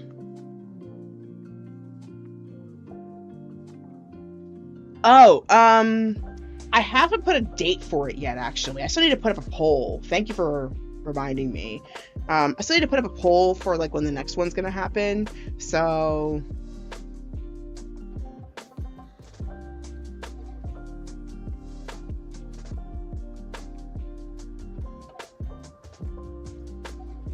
Sorry, I got distracted. But yeah, definitely I need to put the poll for that. So thank you for that. I need to remind myself to like put a poll. Let's see what times work for people, etc. But anyway, Seven of Cups. I'm feeling this sense of it might be time for you to start making. I know how stuck that this feeling that you've been having lately has been making you feel, and yet I'm also feeling that it might be time for you to pick something to work with, because even indecision is a decision, but the indecision is not really benefiting you right now. It's not working on your behalf. In this case, you need to actually move forward with something. You got around it. Good. That's a good start. And so with that moving around, you have to trust in your instincts and your guides that you will get to where you want and need to go to. But for right now, you did something. You did something at least that you can help yourself move forward. And even if initially it might not be the thing that you might have done in any other circumstance, making a decision is better than making no decision whatsoever. Because the bigger thing is being open to whatever opportunities that arise for you. And oftentimes it's just, even if the choice ends up being like between a hard and a rock place, it's like rock place. Oh my god. Between a rock and a hard place, picking something that at least you can work with until you get out of that hard place, it's better than nothing. It's better than absolutely nothing. So, right now, you don't have to have the perfect answer. Right now, you just need, like, even if it's incorrect, you still have something you can at least work with, right? Something you can at least navigate around. And I decided to pull out one more because I feel like I needed to just get a bit more clarity up in this house of chaos. Just gave you a download and thought, okay, that's the angle. Okay, good. Got something. And case in point, I think this even kind of proved as much. Ace of Wands. That's your download.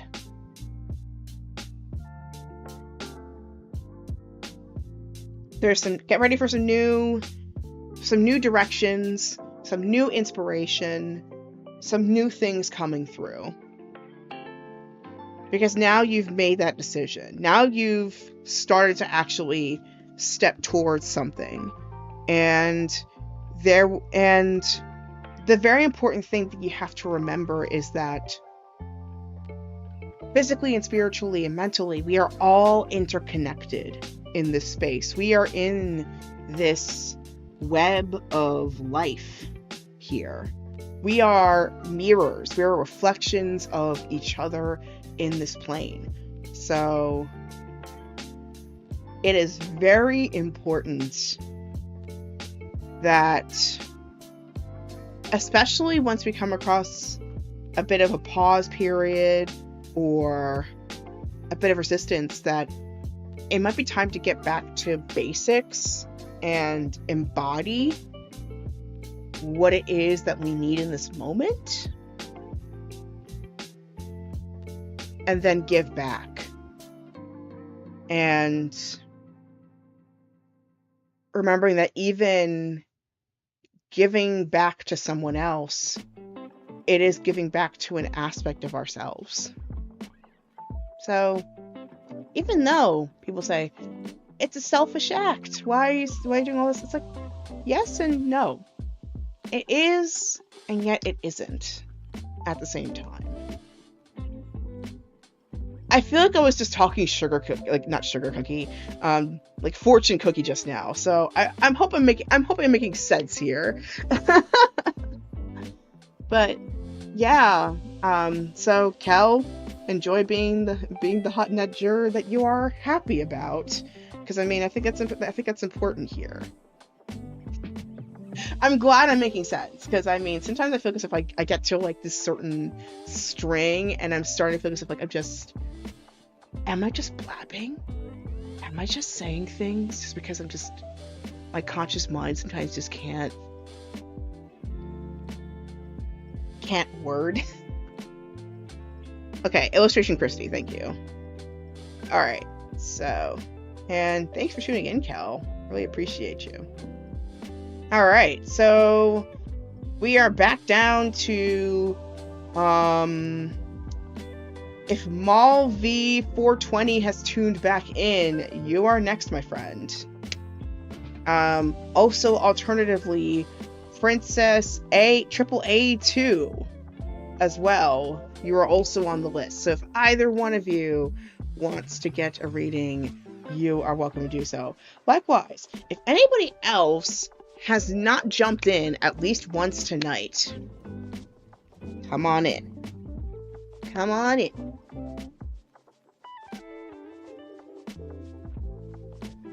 All right, Momo. Okay. You go, Glen Coco.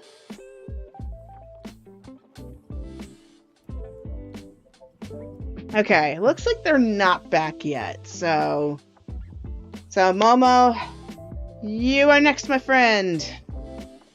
Tell me your question.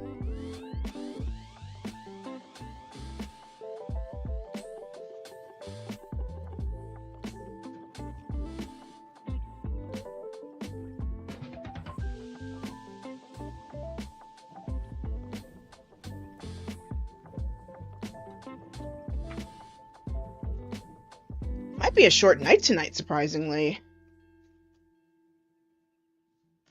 Which I don't mind. Sometimes I just need those short nights. But I guess it just feels really weird.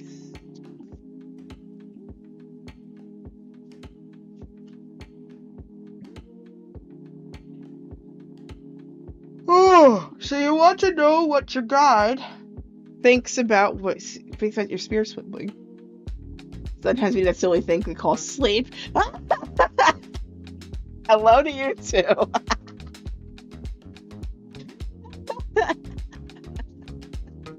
Hello to you too, my friend.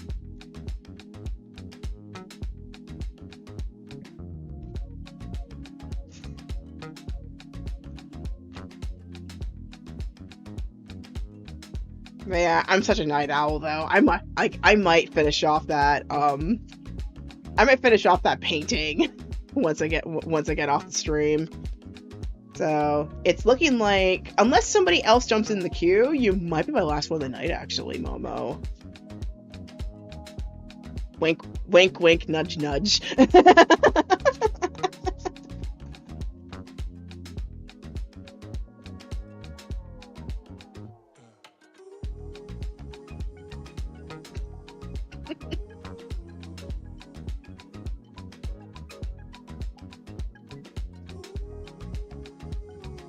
Yeah, it feels like Ad Temple's been getting a bit longer lately. It's weird.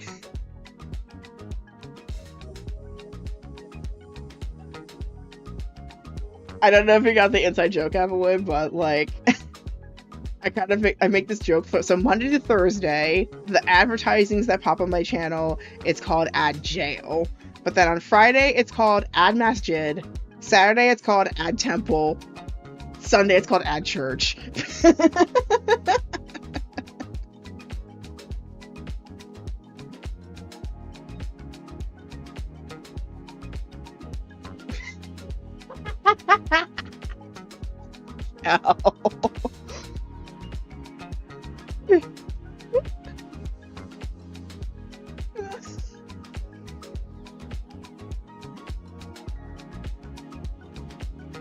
Y'all are hilarious. Oh, man. This is why I love doing this. Entertainment Central. Okay, got 4 for you, Momo. So, first off, we're getting a lot of knights tonight. They just want to come up today. The Knight of Pentacles. We got a lot of knights, and I got a lot of... Need to learn these emotes because the emote search isn't helpful. Yeah, okay, so there's some emotes that, like, are exclusive to certain subscribers. So, or, like, certain, viewers. Like, technically, now that I'm an affiliate, I could actually upload my own emotes on here, but I really need to do, like, I haven't had the time to, like, do that just yet.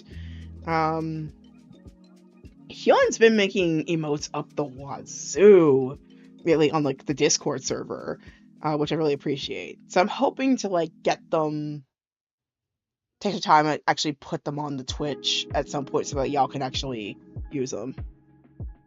They just have weird names I never searched for. And then, depending on who you tune into as well, you might be gifted some emotes. Like, there's some emotes that I have that were exclusive to the lockdown. Other times, because I tuned into, like, K-pop concerts, I got those too. So yeah, it's kind of, some of them are kind of just super random. Because a fish head, why would fish make that show up? Sometimes it's like a specific reference. So that's why you might need to, like, get specific about, like, what reference you're finding. I bet there might be, like, a database of all of the emotes. Like, some of them are tired ones, and then other ones that, some of them are retired, other ones might be specific to a channel, other ones might be just, like, super obscure Twitch references that haven't been very well explained. Yeah, Twitch is just, it's a macrocosm of nerds. So let's be for real. It's a macrocosm of nerds. There's very exclusive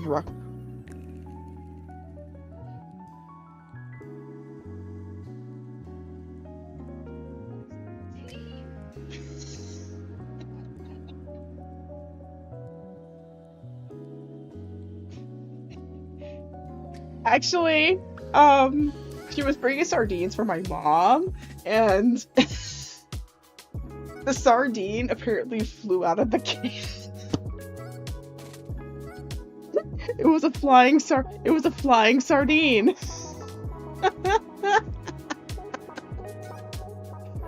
Oh my gosh. It's one of those days. Sorry, guys. I'm so distracted with what's happening out the window. Out at the hall. Hopefully it's a good thing today's short. But anyway, getting back to Knight of Pentacles. So clearly, I mean, I've only got glimpses of your Twitch streams in terms of, like, your programming and stuff, but clearly there's been a lot of progress that you've been making. You've been making some, like, diligent effort towards what you've been working towards. So whatever you've been doing, it's been working. So I'm feeling that you should keep working at it, and if anything, take the success that you've been having recently and try to make a foundation. Try to make a foundation of what it is that has been working for you up until this point. And most importantly, allow yourself a bit of flexibility. Excuse me. Allow yourself some flexibility, so that way if things aren't working, you could try something else. Not the last one, though. Okay.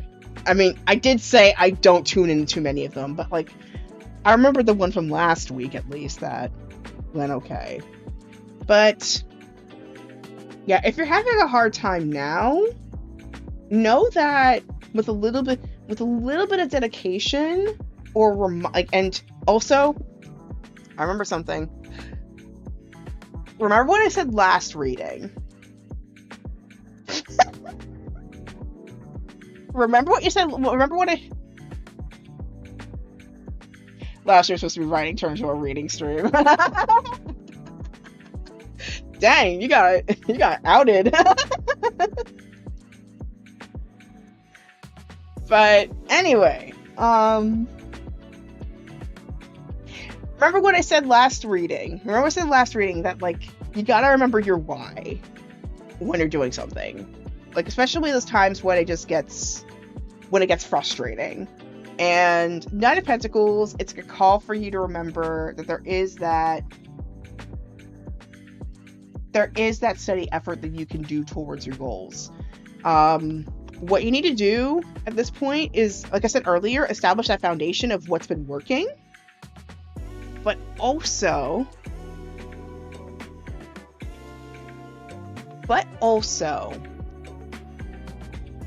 reestablish your sense of safety.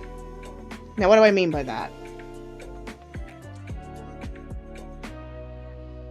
What makes it easier to be able to work towards something is to reestablish a sense of safety, some homeostasis, even if it's only for that one moment, right?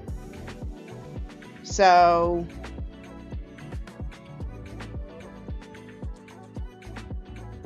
people including you can critiquing readings.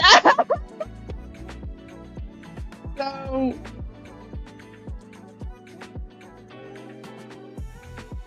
yeah, so like especially when it comes to readings, it's kind of important to make sure it's not turning into too much of an escape method.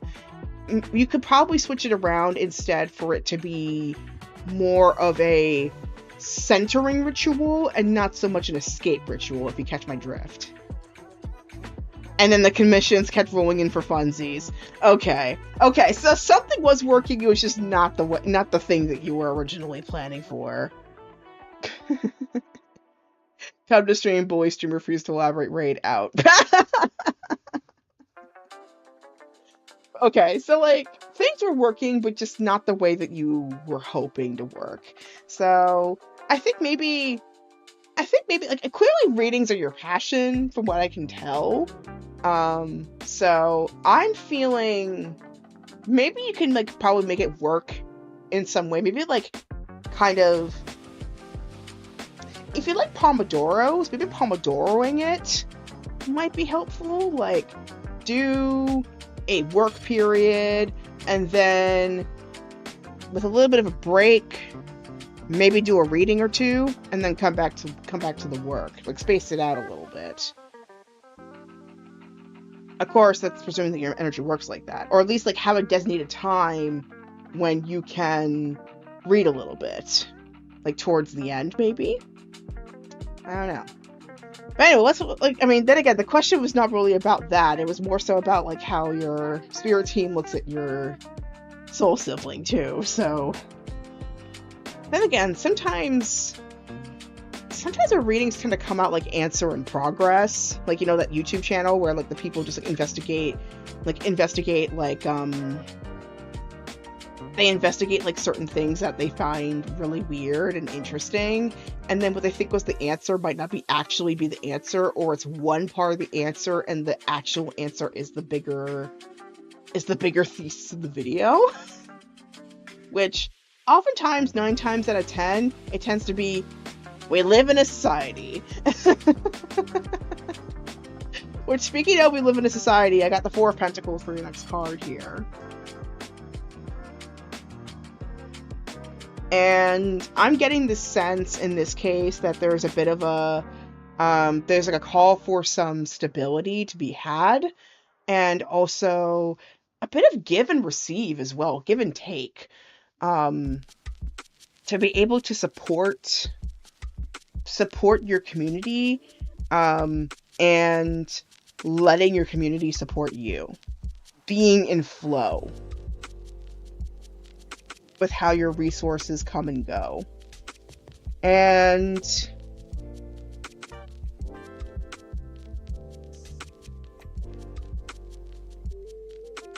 I'm feeling this sense of like, it's important that it's not to the point of like feeling as if you have to like run away or hoard to be successful. I don't know why that kind of came up in my brain, but like, it's important that it doesn't get to like a hoarding level. Maybe it's the way that it's illustrated, because like she's not exactly she's not facing the town directly. Like her body's not facing the town directly or turned towards it, but she's looking at it. And maybe it's because of the way that she's holding the bag too. I'm not sure. But it's like, there's all these things here. She for real like, nah, Goober, we got a message for you. I guess. But yeah, I don't know why that came up, because I mean, like, with the way that, at least look at the way that the Four of Pentacles is illustrated in this, is talked about in this book, at least. It's giving abundance and a chance to reevaluate how it is you want to be generous with yourself and others. And yet, I'm just getting the message of like, a message of like, don't hoard. Which is one of the meanings in here, but like, I don't know why that's popping up, but that's what I've been feeling. Like, don't hoard. Start distributing. Let me see the other two actually give me a clue on that. Okay, now I'm getting where the hoarding energy is coming from. Ten of Swords. Sorry, Ten of Swords, not Ten of Swords. Ten of Wands. I can speak today. So, Ten of Wands. Everybody knows the example that I tend to pull with this one, the grocery run. I'm feeling there are some things that you might need to like start delegating. That's the call I'm getting, is like there might be something you need to like start delegating or putting down. Might need to put a little bit of an old school elbow grease. That's what I'm feeling. Like a little bit of old school elbow grease.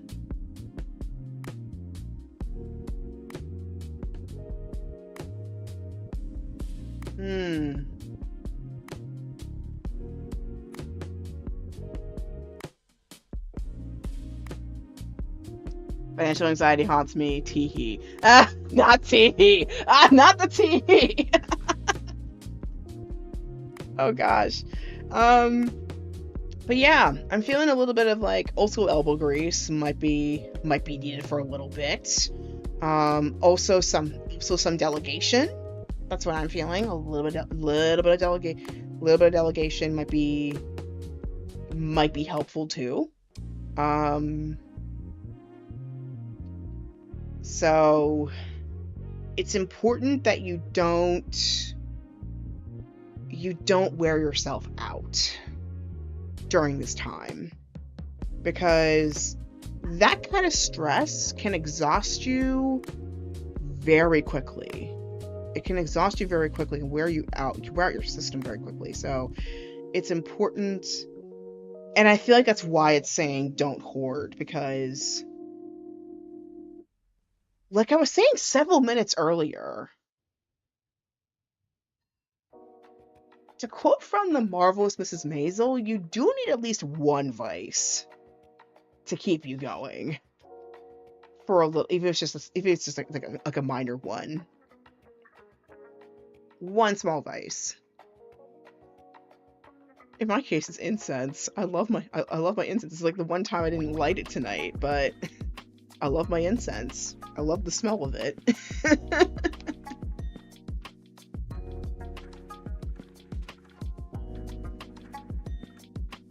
So I think even just allowing yourself maybe just like one small treat a month can be beneficial. Oh. Doing okay? Yeah, just a little sore. I'm also wondering how many you got in the queue tonight. Yeah, that's Runcy. Hello again. No flying sardines this time.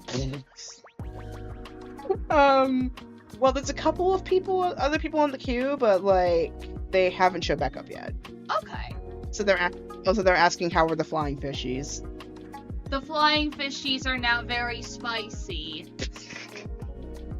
They flew right into a sea of cayenne and chili. Fun. I like spicy. My parents like spicy food, so there's that.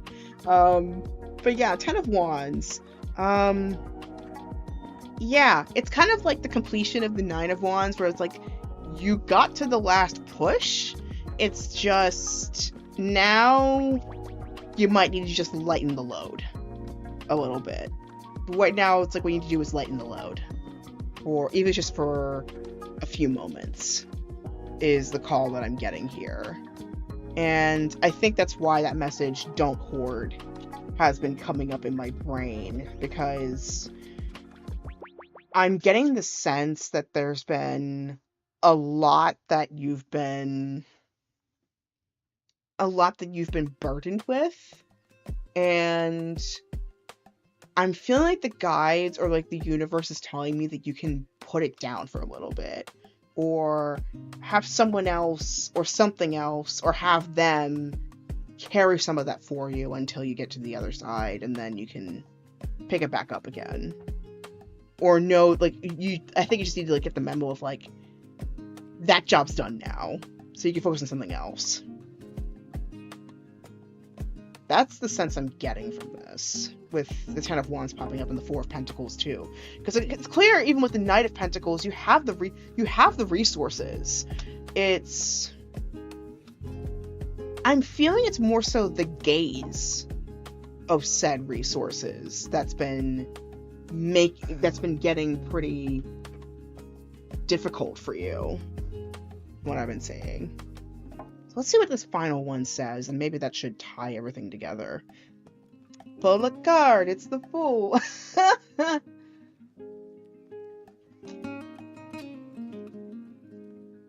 And now I'm thinking of the song "The Fool" by Queen Herbie, which I love that song, by the way.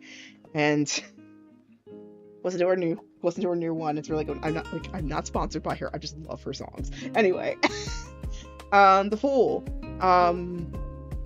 It's like there's some new beginnings coming up for you, and there's new things. There's a lot of potential at this point of things turning around with a little bit of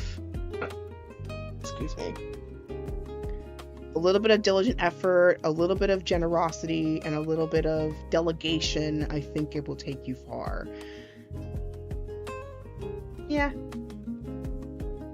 I pity the Fool, but yeah, there's clearly some new things that are coming up for you, for sure. And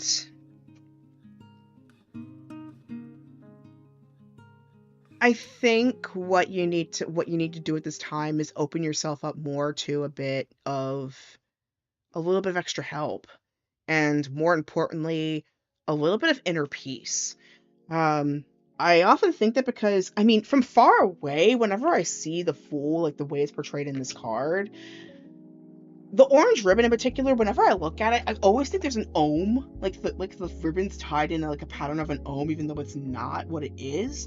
But I'm also feeling the call that you need to like make sure you have something that can help you instill peace within yourself. Be it a meditation routine or something that gets you to do some small physical movement, like walking, playing a game, doing yoga, stretching. Yeah, the one with the Fool. Okay, yeah. I know the reference now, sorry. But yeah, this is what I'm feeling is embodiment's the name of the game here at this point. And I'm thinking like whatever that's been like clinging onto you, you just need to like physically shake it off. Like, let yourself shake it off. And I'm thinking that the thing I posted earlier with Saima's meditation might be a good place to start with that. Or even just something as simple as just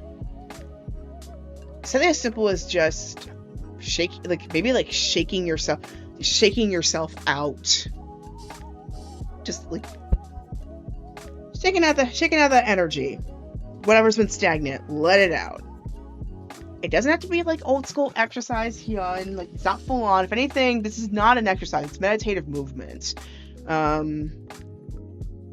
Yeah, might be worth giving this a shot, because she has this really nice like guided breathing, a little bit of like, it's more like grounding actually, where you just feel your body, feel your breath, and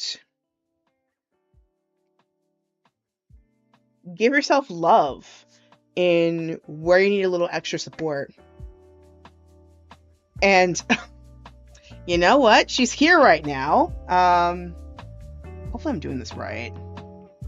So it's my first time it's like my second time doing this, I believe.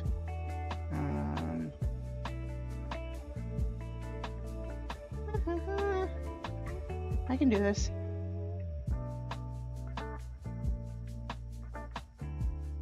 Okay, let me just make sure I'm doing this right. Okay, yeah, I was doing it right. Okay. So yeah, Evelyn Rose. Oh wait, it's one name. Hold on. There we go. Okay. She does meditation programs as well. She has this really cool program called Meditation for the Chronically Distracted. And also she does live streams too. In fact, she's doing one Monday, I think. But yeah, check out her programs. She has this really amazing meditation programs for you. I forgot to copy over my affiliate link, so huge apologies for that, Ev. But she does stuff like that to like help get things a little bit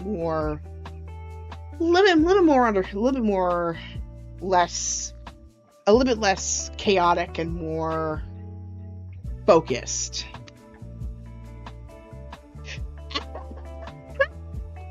You hit an ad, but you heard my name. You heard your name. Okay, that's the important part. At least the shout out worked.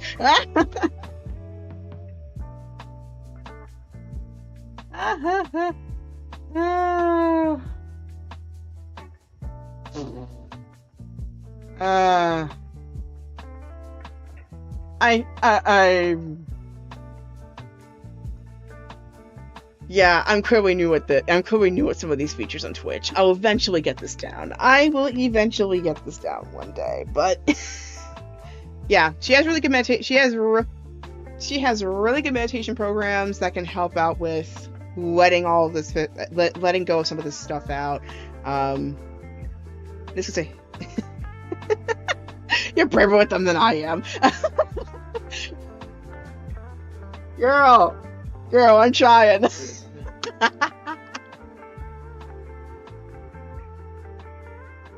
I'm trying so hard. There are some features that I am absolutely flummoxed on here. But long story short, Momo, what I'm feeling is, with what I've pulled here, I feel like it's like you asked for one thing and it came up with something else. What I'm feeling is maybe the focus more should be on how to be more generous with your needs.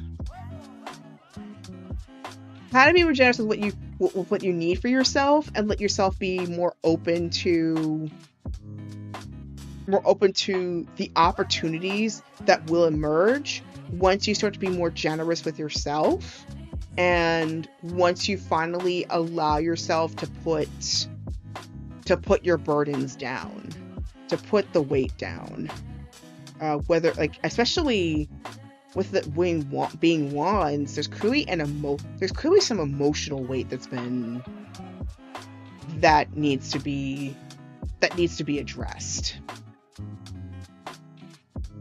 And so after this, you're going to look at charts for funsies while all the funny gummies kick in.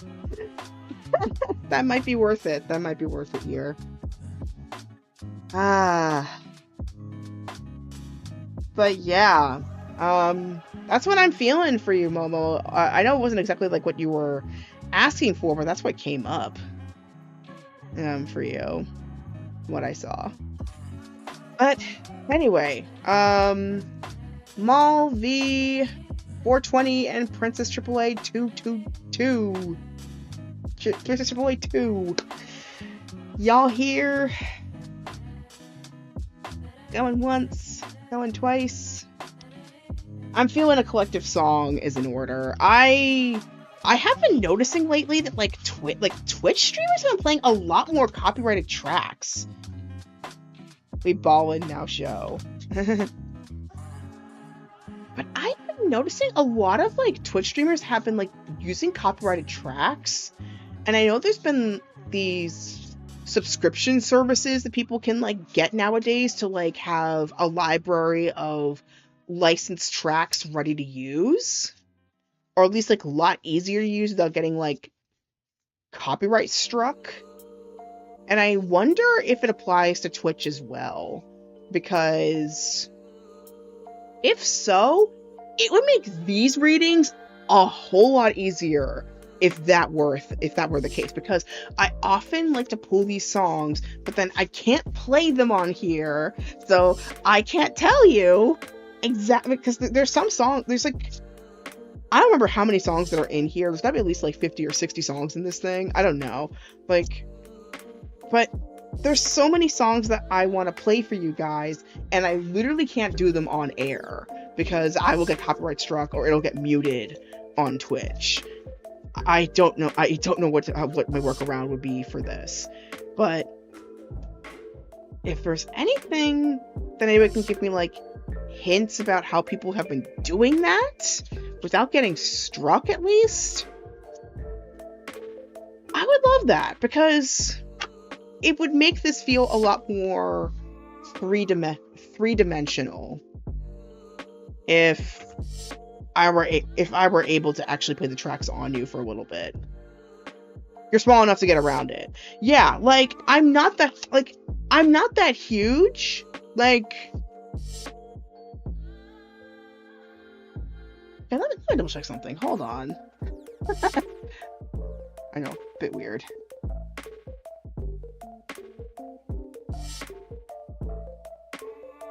What am I gonna do here? Yeah, Momo, you have way more subs than I do, or like way more followers than I do, and yet you somehow haven't been able to work around it. You're gonna have to tell me your secrets.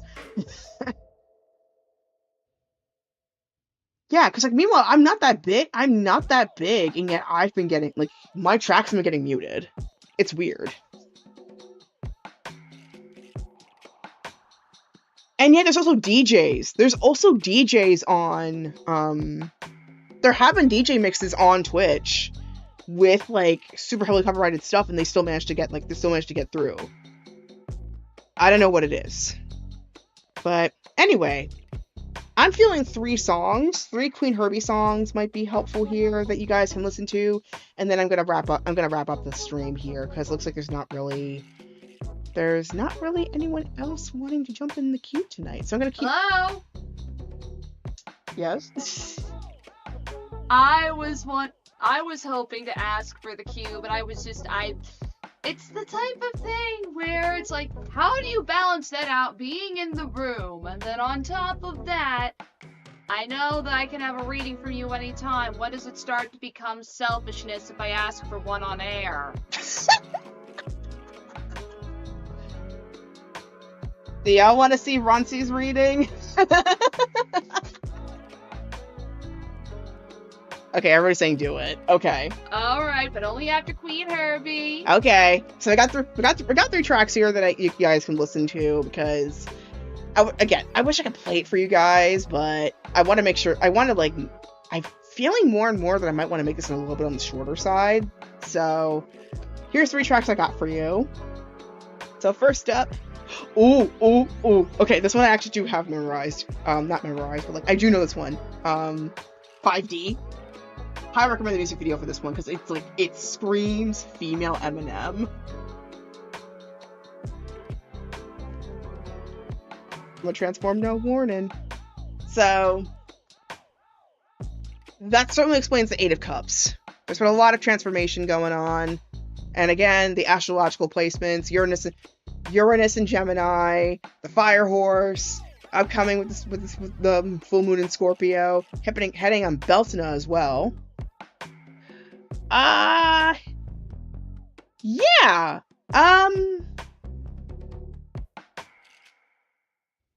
And also Hyun says that they used to always place themselves last in the queue just to make sure somebody always had at least one person in the queue. But now it's been kind of coming up more and more that like there are people who jump on the queue, but then they don't stick around long enough for me to actually do their reading. So that's been the thing that's been happening recently. So I clearly need to refine my format just a little bit more. I don't know, but I get people in the queues, but there are some people who just don't stick around long enough for me to actually read through them. So there's that. But 5D, that's one of the tracks. Love this one. It's a really good one. And I love the music video for this one because like it's referencing like basically every single thing in like the 2000s media cinematic universe. Like you get some Eminem, you get some Miss Cleo. You get all that stuff in there. It's a lot of fun. Ooh. I just played this song literally on Wednesday. Prada or Nada. Oh wait, no, it wasn't Prada or Nada. It was Gucci. But it's like the same vibe, essentially. I demand whether it's Prada or Nada. Which, long story short, basically, same with the Gucci song. With Prada or Nada. Know your worth. And don't be afraid to ask for it. Self-respect is so important. It doesn't even have to come in luxury brand form. But know your worth. Know your worth and live it. Allow yourself to want things. It's okay. Enough with the false humility. And if you're genuinely just like that, just like you don't really want much, that's totally fine. You do you, but don't deny yourself to a ridiculous extent. All I'm asking for. And finally, ooh, this is a good one. Pardon the language. Medicine Woman. Basically, long story short, again, I've been saying this so many times in this stream, and I will keep saying it until it is basically tattooed in your brain. You are the magic. You are the magic. You're also your healer as well. Of course, if any facilitation, doors always open. Doors always open. The doctor's always in. Also, ask for anybody professional as well that can help, be it a therapist, spiritual advisor, etc. But remember that you have healing capabilities within yourself too. And the people that you turn to should remind you of that. So, those are the 3 Queen Herbie songs that I got for you. I'm going to type that down. So Runcie, looks like you're the last person of the night, actually. So, alrighty. Go ahead and ask me what your question is. So I'm starting to have second thoughts about Florence, and let me explain why. Oh, Florence update. Go on. So, when I first signed everything and locked in Florence, I thought I was going to be able to teach 2 to 3 full days a week, with some half days in between. 2 to 3 full days a week would have easily gotten me enough money to get the bare minimum that I would have had to pay before taking off, and then some. Mm-hmm. But as it stands, I'm not healthy enough to teach all those full days. I'm lucky if I can get half days in. And then on top of that, I am looking at quite a bit of debt, which if I could have taught full days, it would have been a lot more feasible to pay back. But with how I am teaching-wise right now, if I go to Florence, I don't know if I'm going to be healthy enough to teach at the level I need to pay that back. I don't even know if I can physically withstand the labor necessary to teach, and that's primarily what a lot of people in this master's end up with. I have the other path of doing the 4 summers in Vermont. This will be my 2nd summer in the master's degree program, and I'm paying less than $1,000 to go. Another 2 summers after this, and assuming that the financial aid still stays good, it's not out of the question that I could graduate debt-free. But it would mean I wouldn't get to go to Florence through this program. And because of my health, mainly, I'm having second thoughts about it. My health, my not being able to teach at the level I was expecting, and then on top of that, the screenplay I've been writing too. I'm starting to wonder, am I better off for going Florence and trying to look for ways to see this thing through? So it's a lot of questions at hand. I see. Yeah, well, just teaching, I mean, your program might be able to tell you other opportunities besides the one that you got offered. And secondly, you always could go.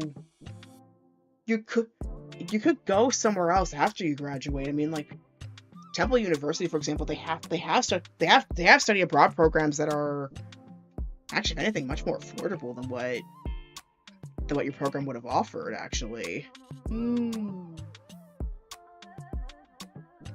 But let's see what we could actually gather with this. And hello, Mariah Mirror. Welcome to the stream. I might have enough capacity for one more after Run C. So we're doing a real world reading right now for you guys. But yeah, Mariah, if you want a reading, all you need to do is just like you type in !join and you'll be part of the queue. You're gonna be actually right after Run C, right after this, because well, the other two people that would have joined, they're not on the stream right now. And the rule that I have is if you're not online or you didn't post your question before you depart from the stream, basically we will hold a place for you until the next tarot stream, which is happening tomorrow with the Oracle forecast. And recently, I've been making the habit of actually opening up my post. It's okay, Cal. I already knew who you were talking about, though. But anyway, I have been making a habit of like trying to like keep some spots open after the Oracle forecast is done for people to ask their own questions if they wanted to, if they're in the mood to do that. So far, recently, it hasn't really happened that much, but I'm thinking of maybe having like one or two more Sundays where I do that before. I probably just keep it to the Oracle forecast instead to like save time.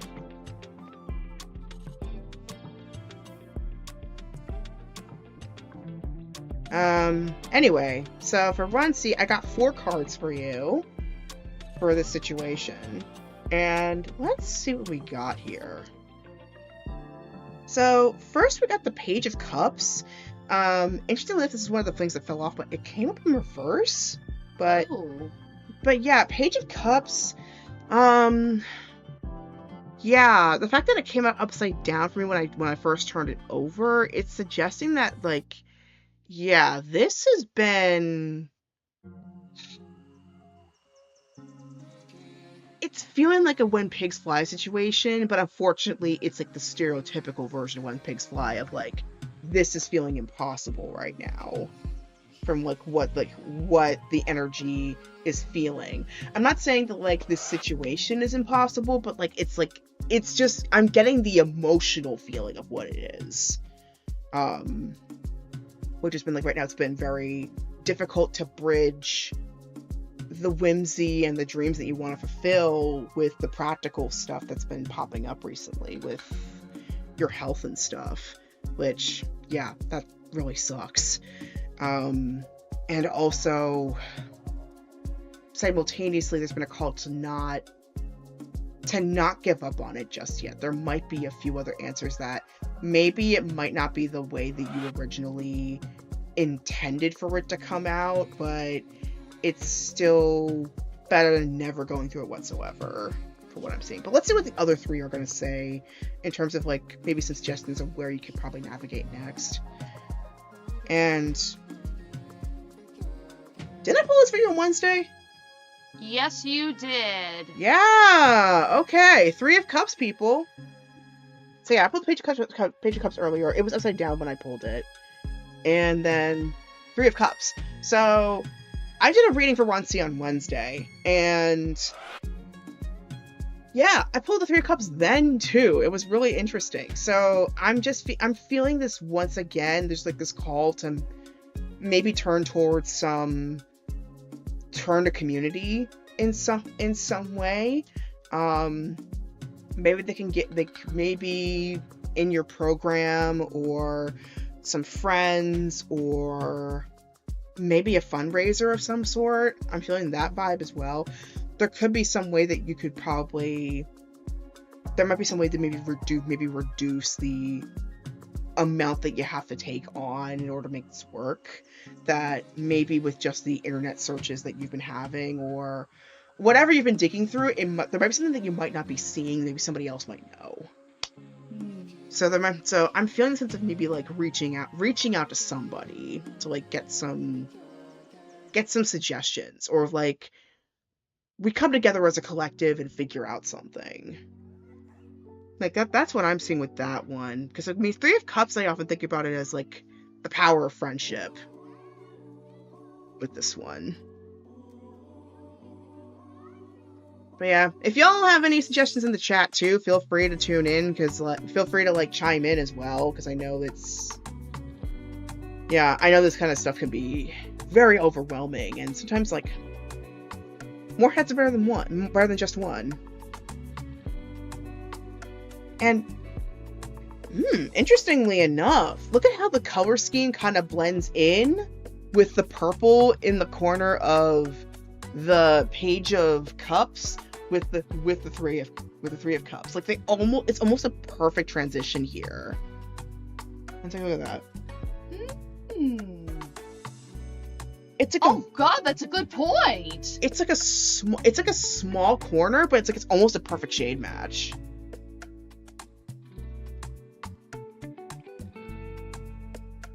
It's interesting. Let's see what these other cards are going to say for you. 9 of Cups! And that's usually a really good sign when this pops up, because it's like a wish granted card.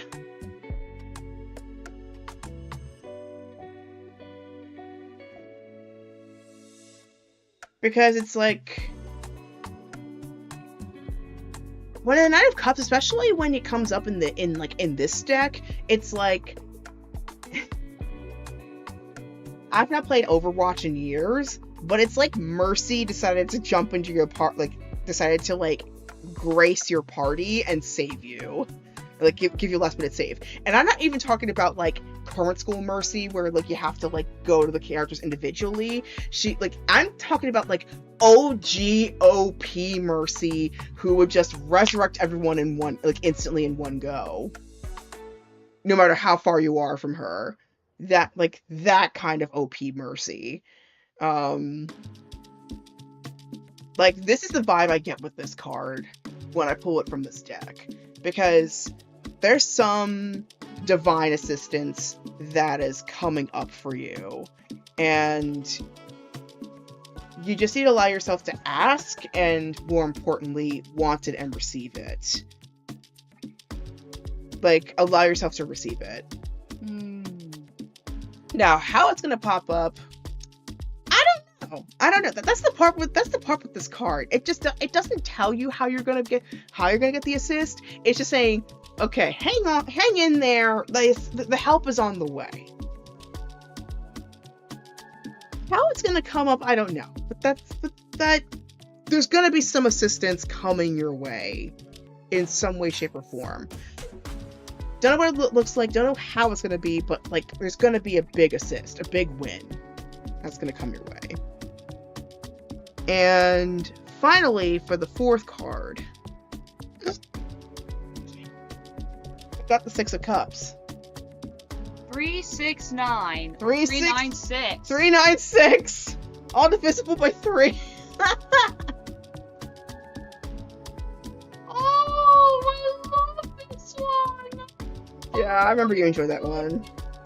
So usually when I pull the Six of Cups, like, it has like a bit of like a nostalgic sense to it, but also a very childlike, like, inner child energy.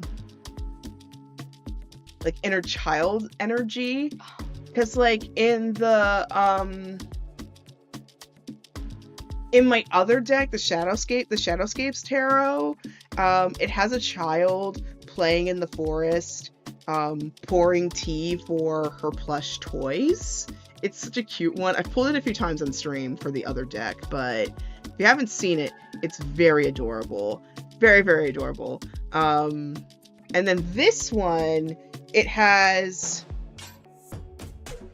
this golden retriever and this boy, and then you also see the golden retriever and the boy as a man, like, all grown up, like, being together. So, like, there's always that they've had this connection for a very, very, very long time. And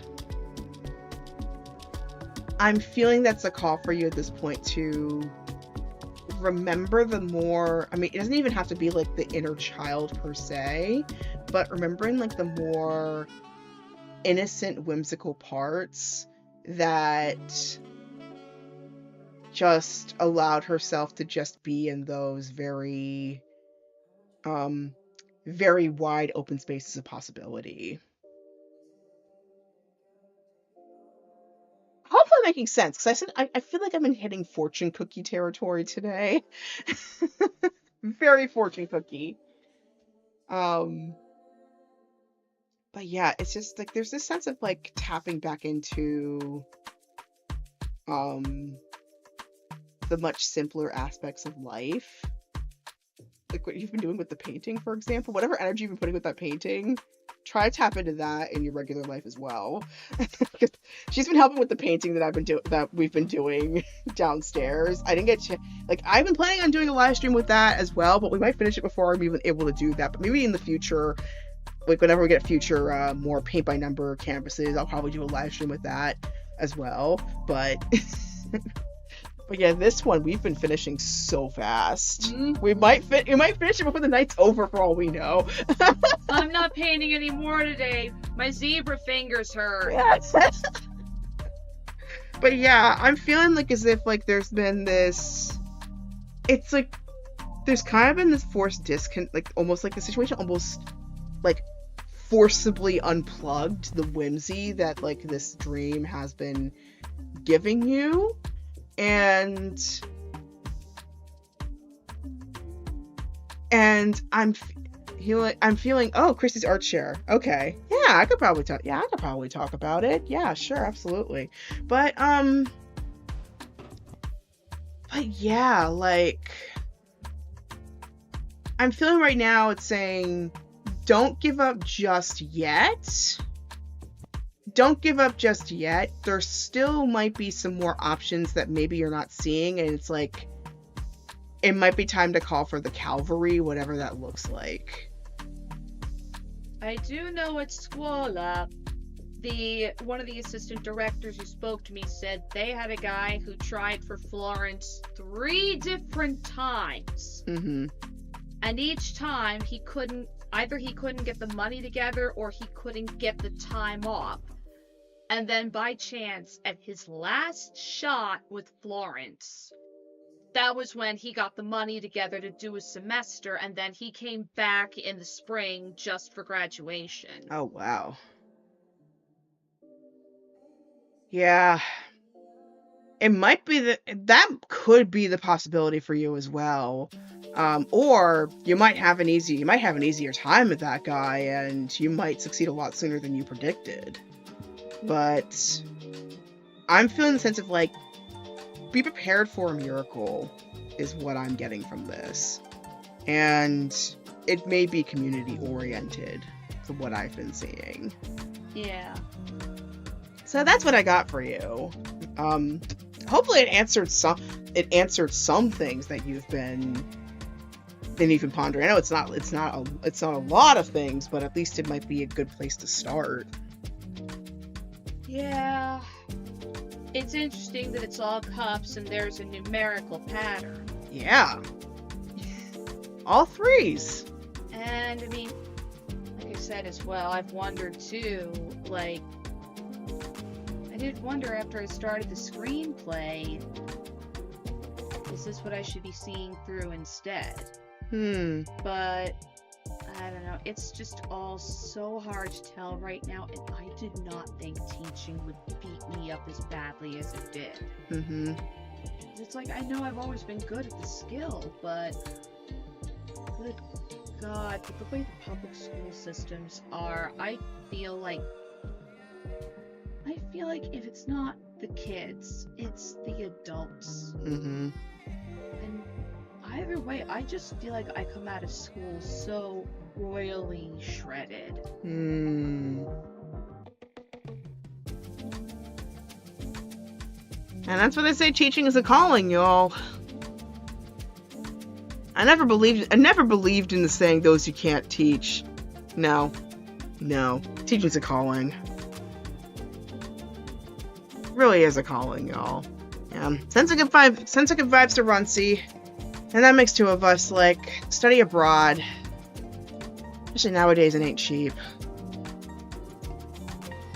And I hope whatever dreams you guys want to fulfill, that especially when you're coming across a practical wall, don't let the practical wall get you down. Whatever it is that you want to do, don't let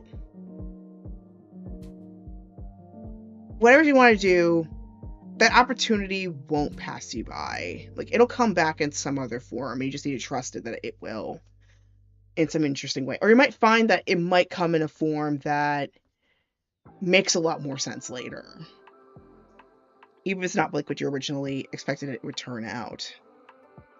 All I'm doing here is eating a dang apple. Stop giving me those damn mental downloads. I'm just doing my job, bud. Anyway, I think truly, unless Mariah,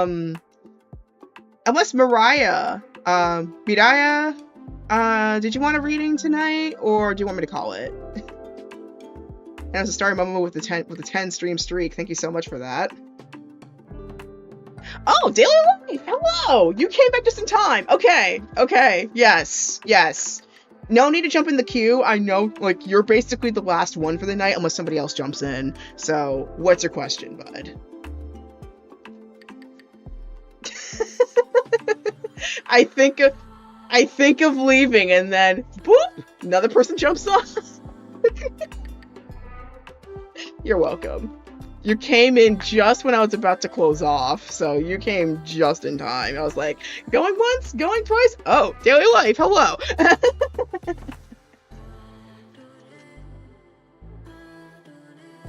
Oh, man. Another vibe check. Initials GL. Okay. Yeah, I think we got another 3-hour one, folks. So if you need to go to bed, or go do your job or school or whatever, I completely understand. I thought it was going to be a fast one. I say that now, and then it's going to turn to 3 or 4 hours again.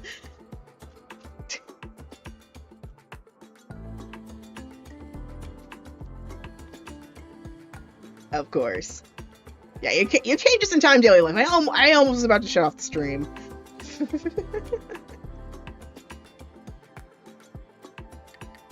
Alright, GL.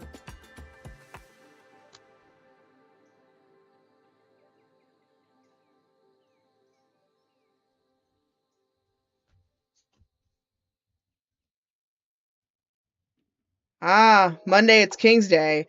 So you're not showing up the reading for the week.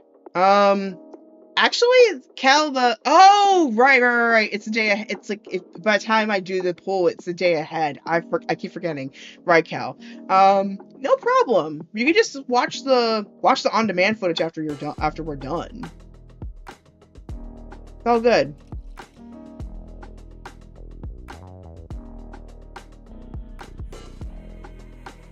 Yeah, I keep forgetting because like we're basically because of you guys being so far ahead. It's like we're the day. I'm meanwhile here in the States we're still the day before. That's interesting. But yeah,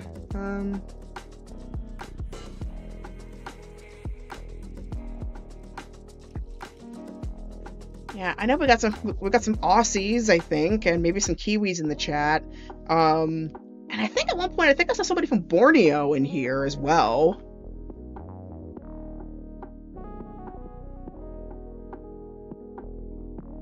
I know you want to hang. I know. Don't worry. I'm going to be streaming all week, so it's not just this.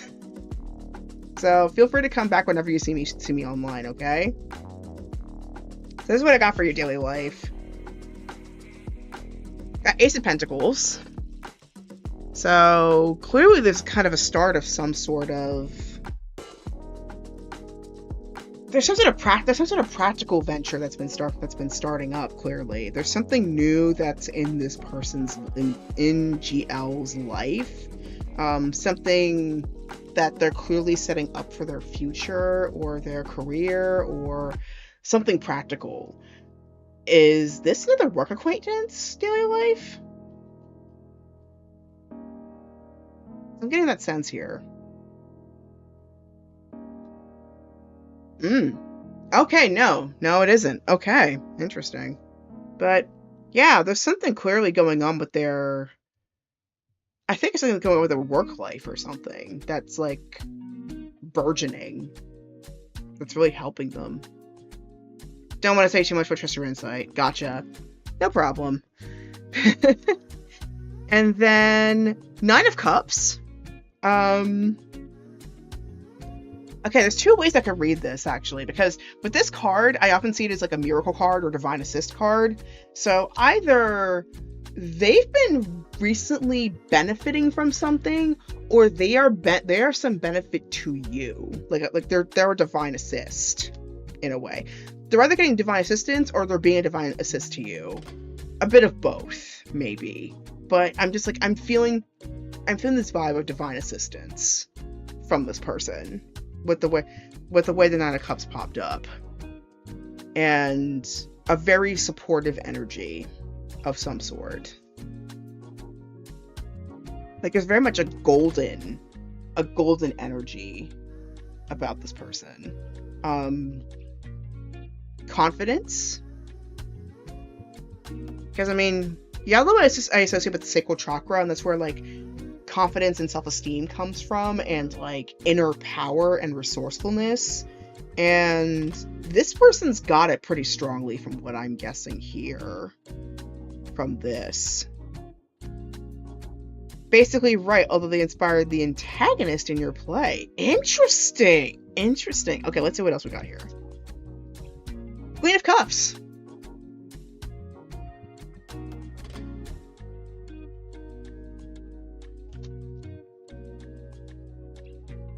Yeah, so clearly this is somebody who's very emotionally tapped in. Somebody's very emotionally tapped in, very...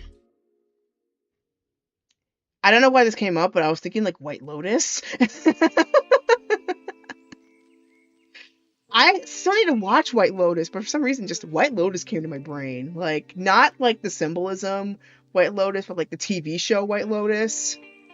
Maybe it's because I saw your comment about the play, but I got a White Lotus vibe from this person.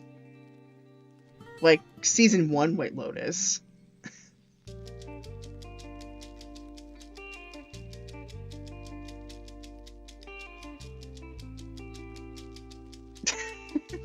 No, it's a lot of info, but all good. He was confident. Got it. And all those things, but... Oof.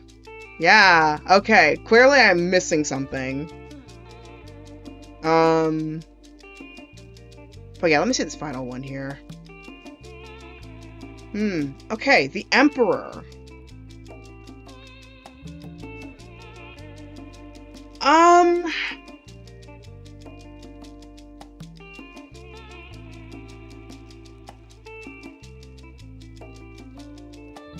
Maybe it's because I'm paying attention to the chat a bit much, but I'm getting commanding, almost domineering. Because the flip side of the Emperor is the dictator kind of image.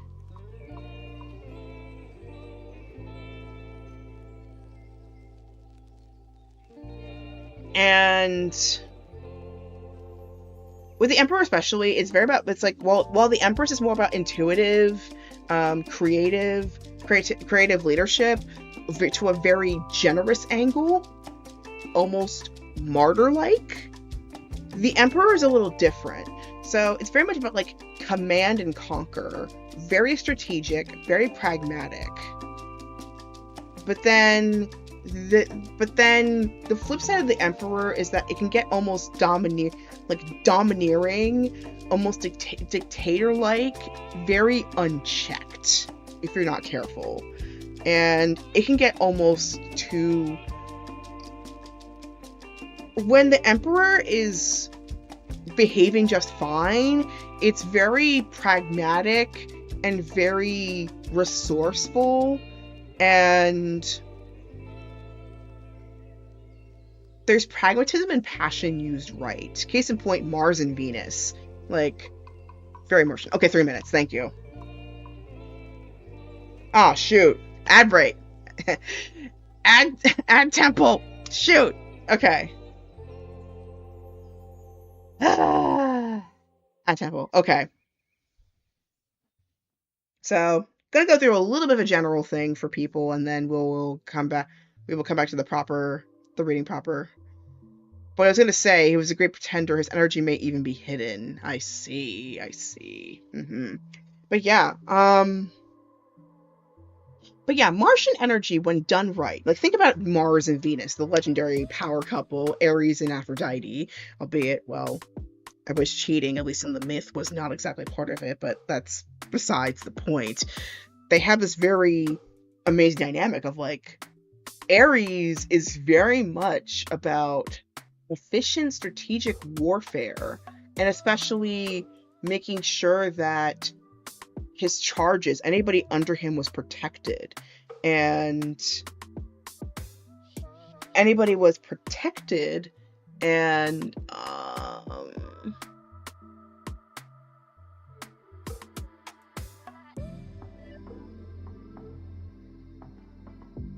that anybody under him was protected, and whatever warfare that they had to do, it was for a just and passionate cause. The flip side, though, is when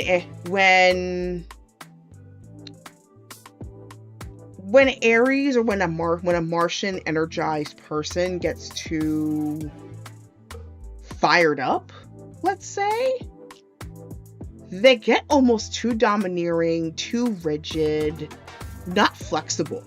Like inflexible, essentially. An inflexible energy. Almost dictator-like.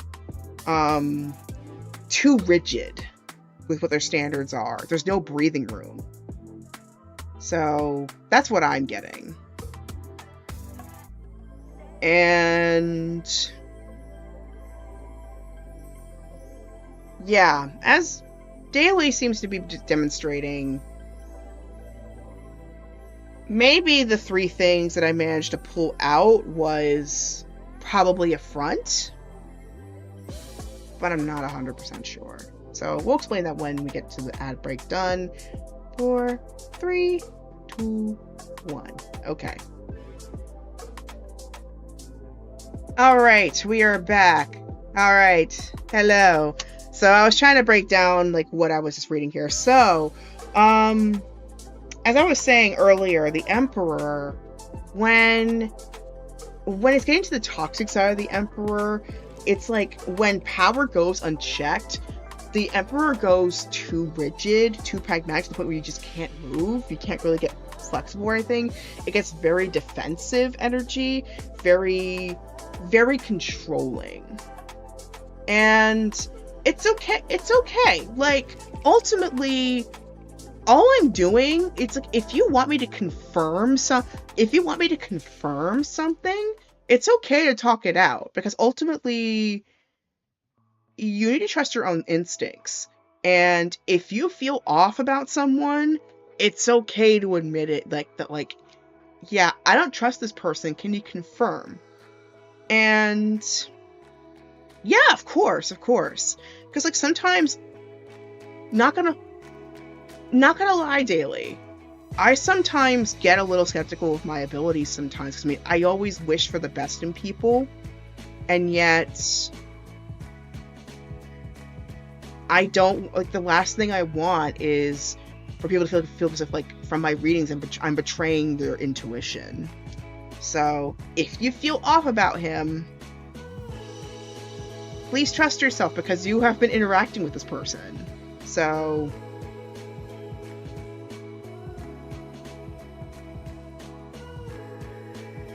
claims to have changed, we just want him to stay away. Yeah, if you're that concerned, yeah, I'd say take a step back and watch his moves.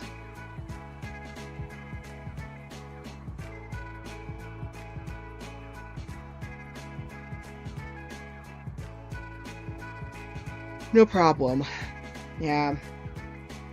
But yeah, these other three, I'm not sure if it's from him or maybe something that you might need to keep in mind for yourself.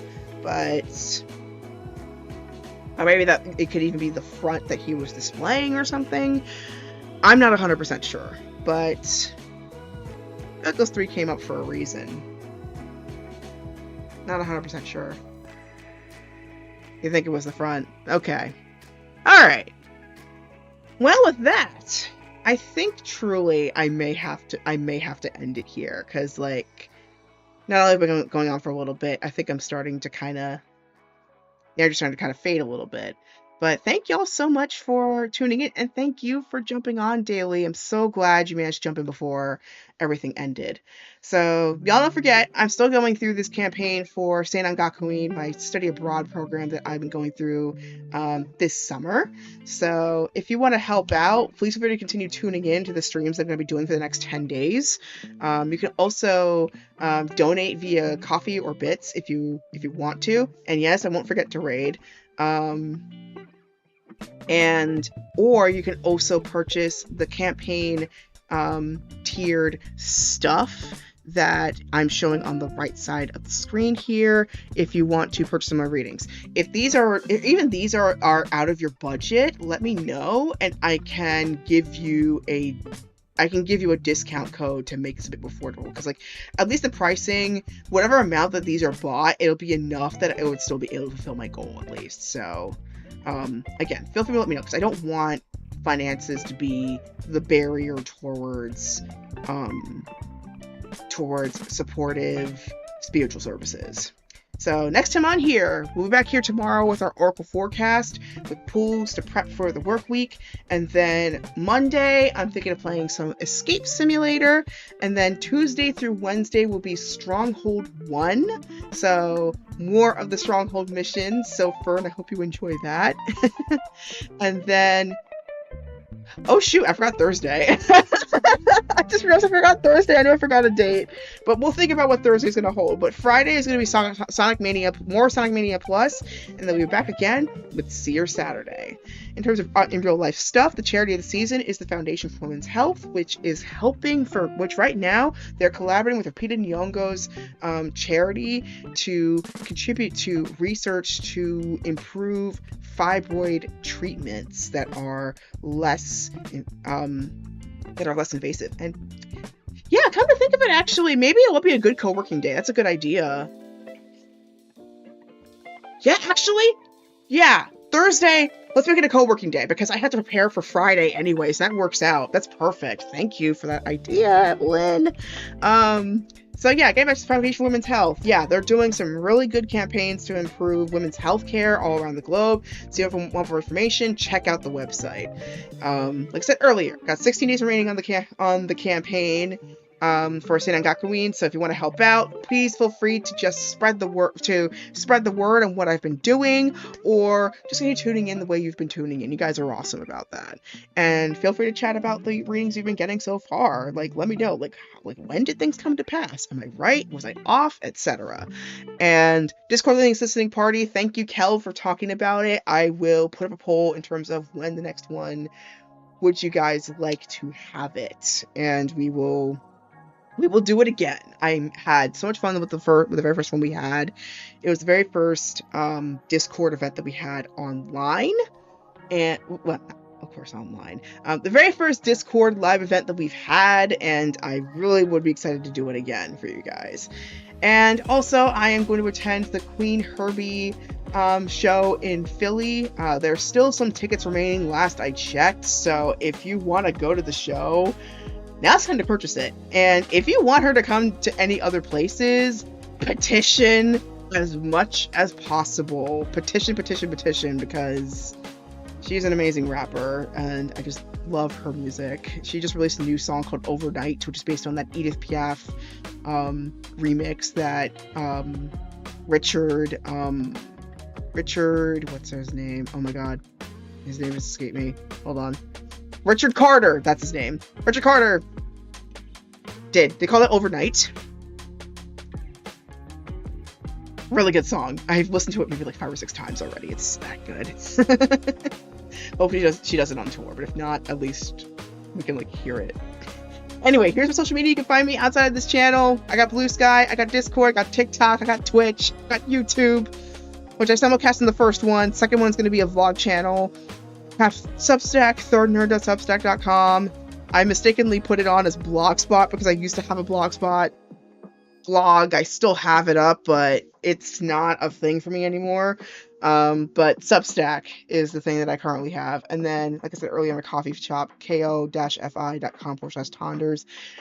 Finally, this episode was filmed in the homelands of the Nanticoke and Lenape peoples. If you want to find out information about whose indigenous lands you are living upon and more tribal information, as well as ways you can contribute to the project, visit native-land.ca. So with that, this is officially the end of the video for those who are watching on demand and on YouTube. And for Twitch, stand by for a raid. Shout out to Illustrating Christy. We're going to go there for tonight. But until next time, via tomorrow, stay safe out there. Hope you have an awesome remainder of your weekend. Happy May Day if you happen to celebrate it, which is happening in the next few days. Happy full moon. Hopefully the Uranus and Gemini placement has given you so many insights of what things you want to change. Oh. She just went offline, didn't she? Darn it! Oh, she's rating me! What? Is she rating me? Or rating someone else? Because if she's rating someone else, let's figure out who it is.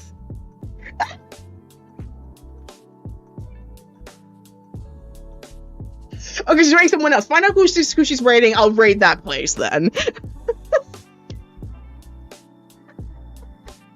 Oh my god. We'll figure this out. My outro got screwed up. I'm so sorry, guys. Yeah, find out who she's rating. Okay, Zelda CW. Okay, we'll just go there. Okay, so until next time, hopefully the ending is a little bit smoother. Until next time, I'll see you guys later. And as always, may your heart be your guiding key. So once again, YouTube, this is the end of the video. For Twitch, stand by for a raid. Until next time, I'll see you later. Bye, everybody. I have no idea who this is. No idea who this is, but we will find out. Life.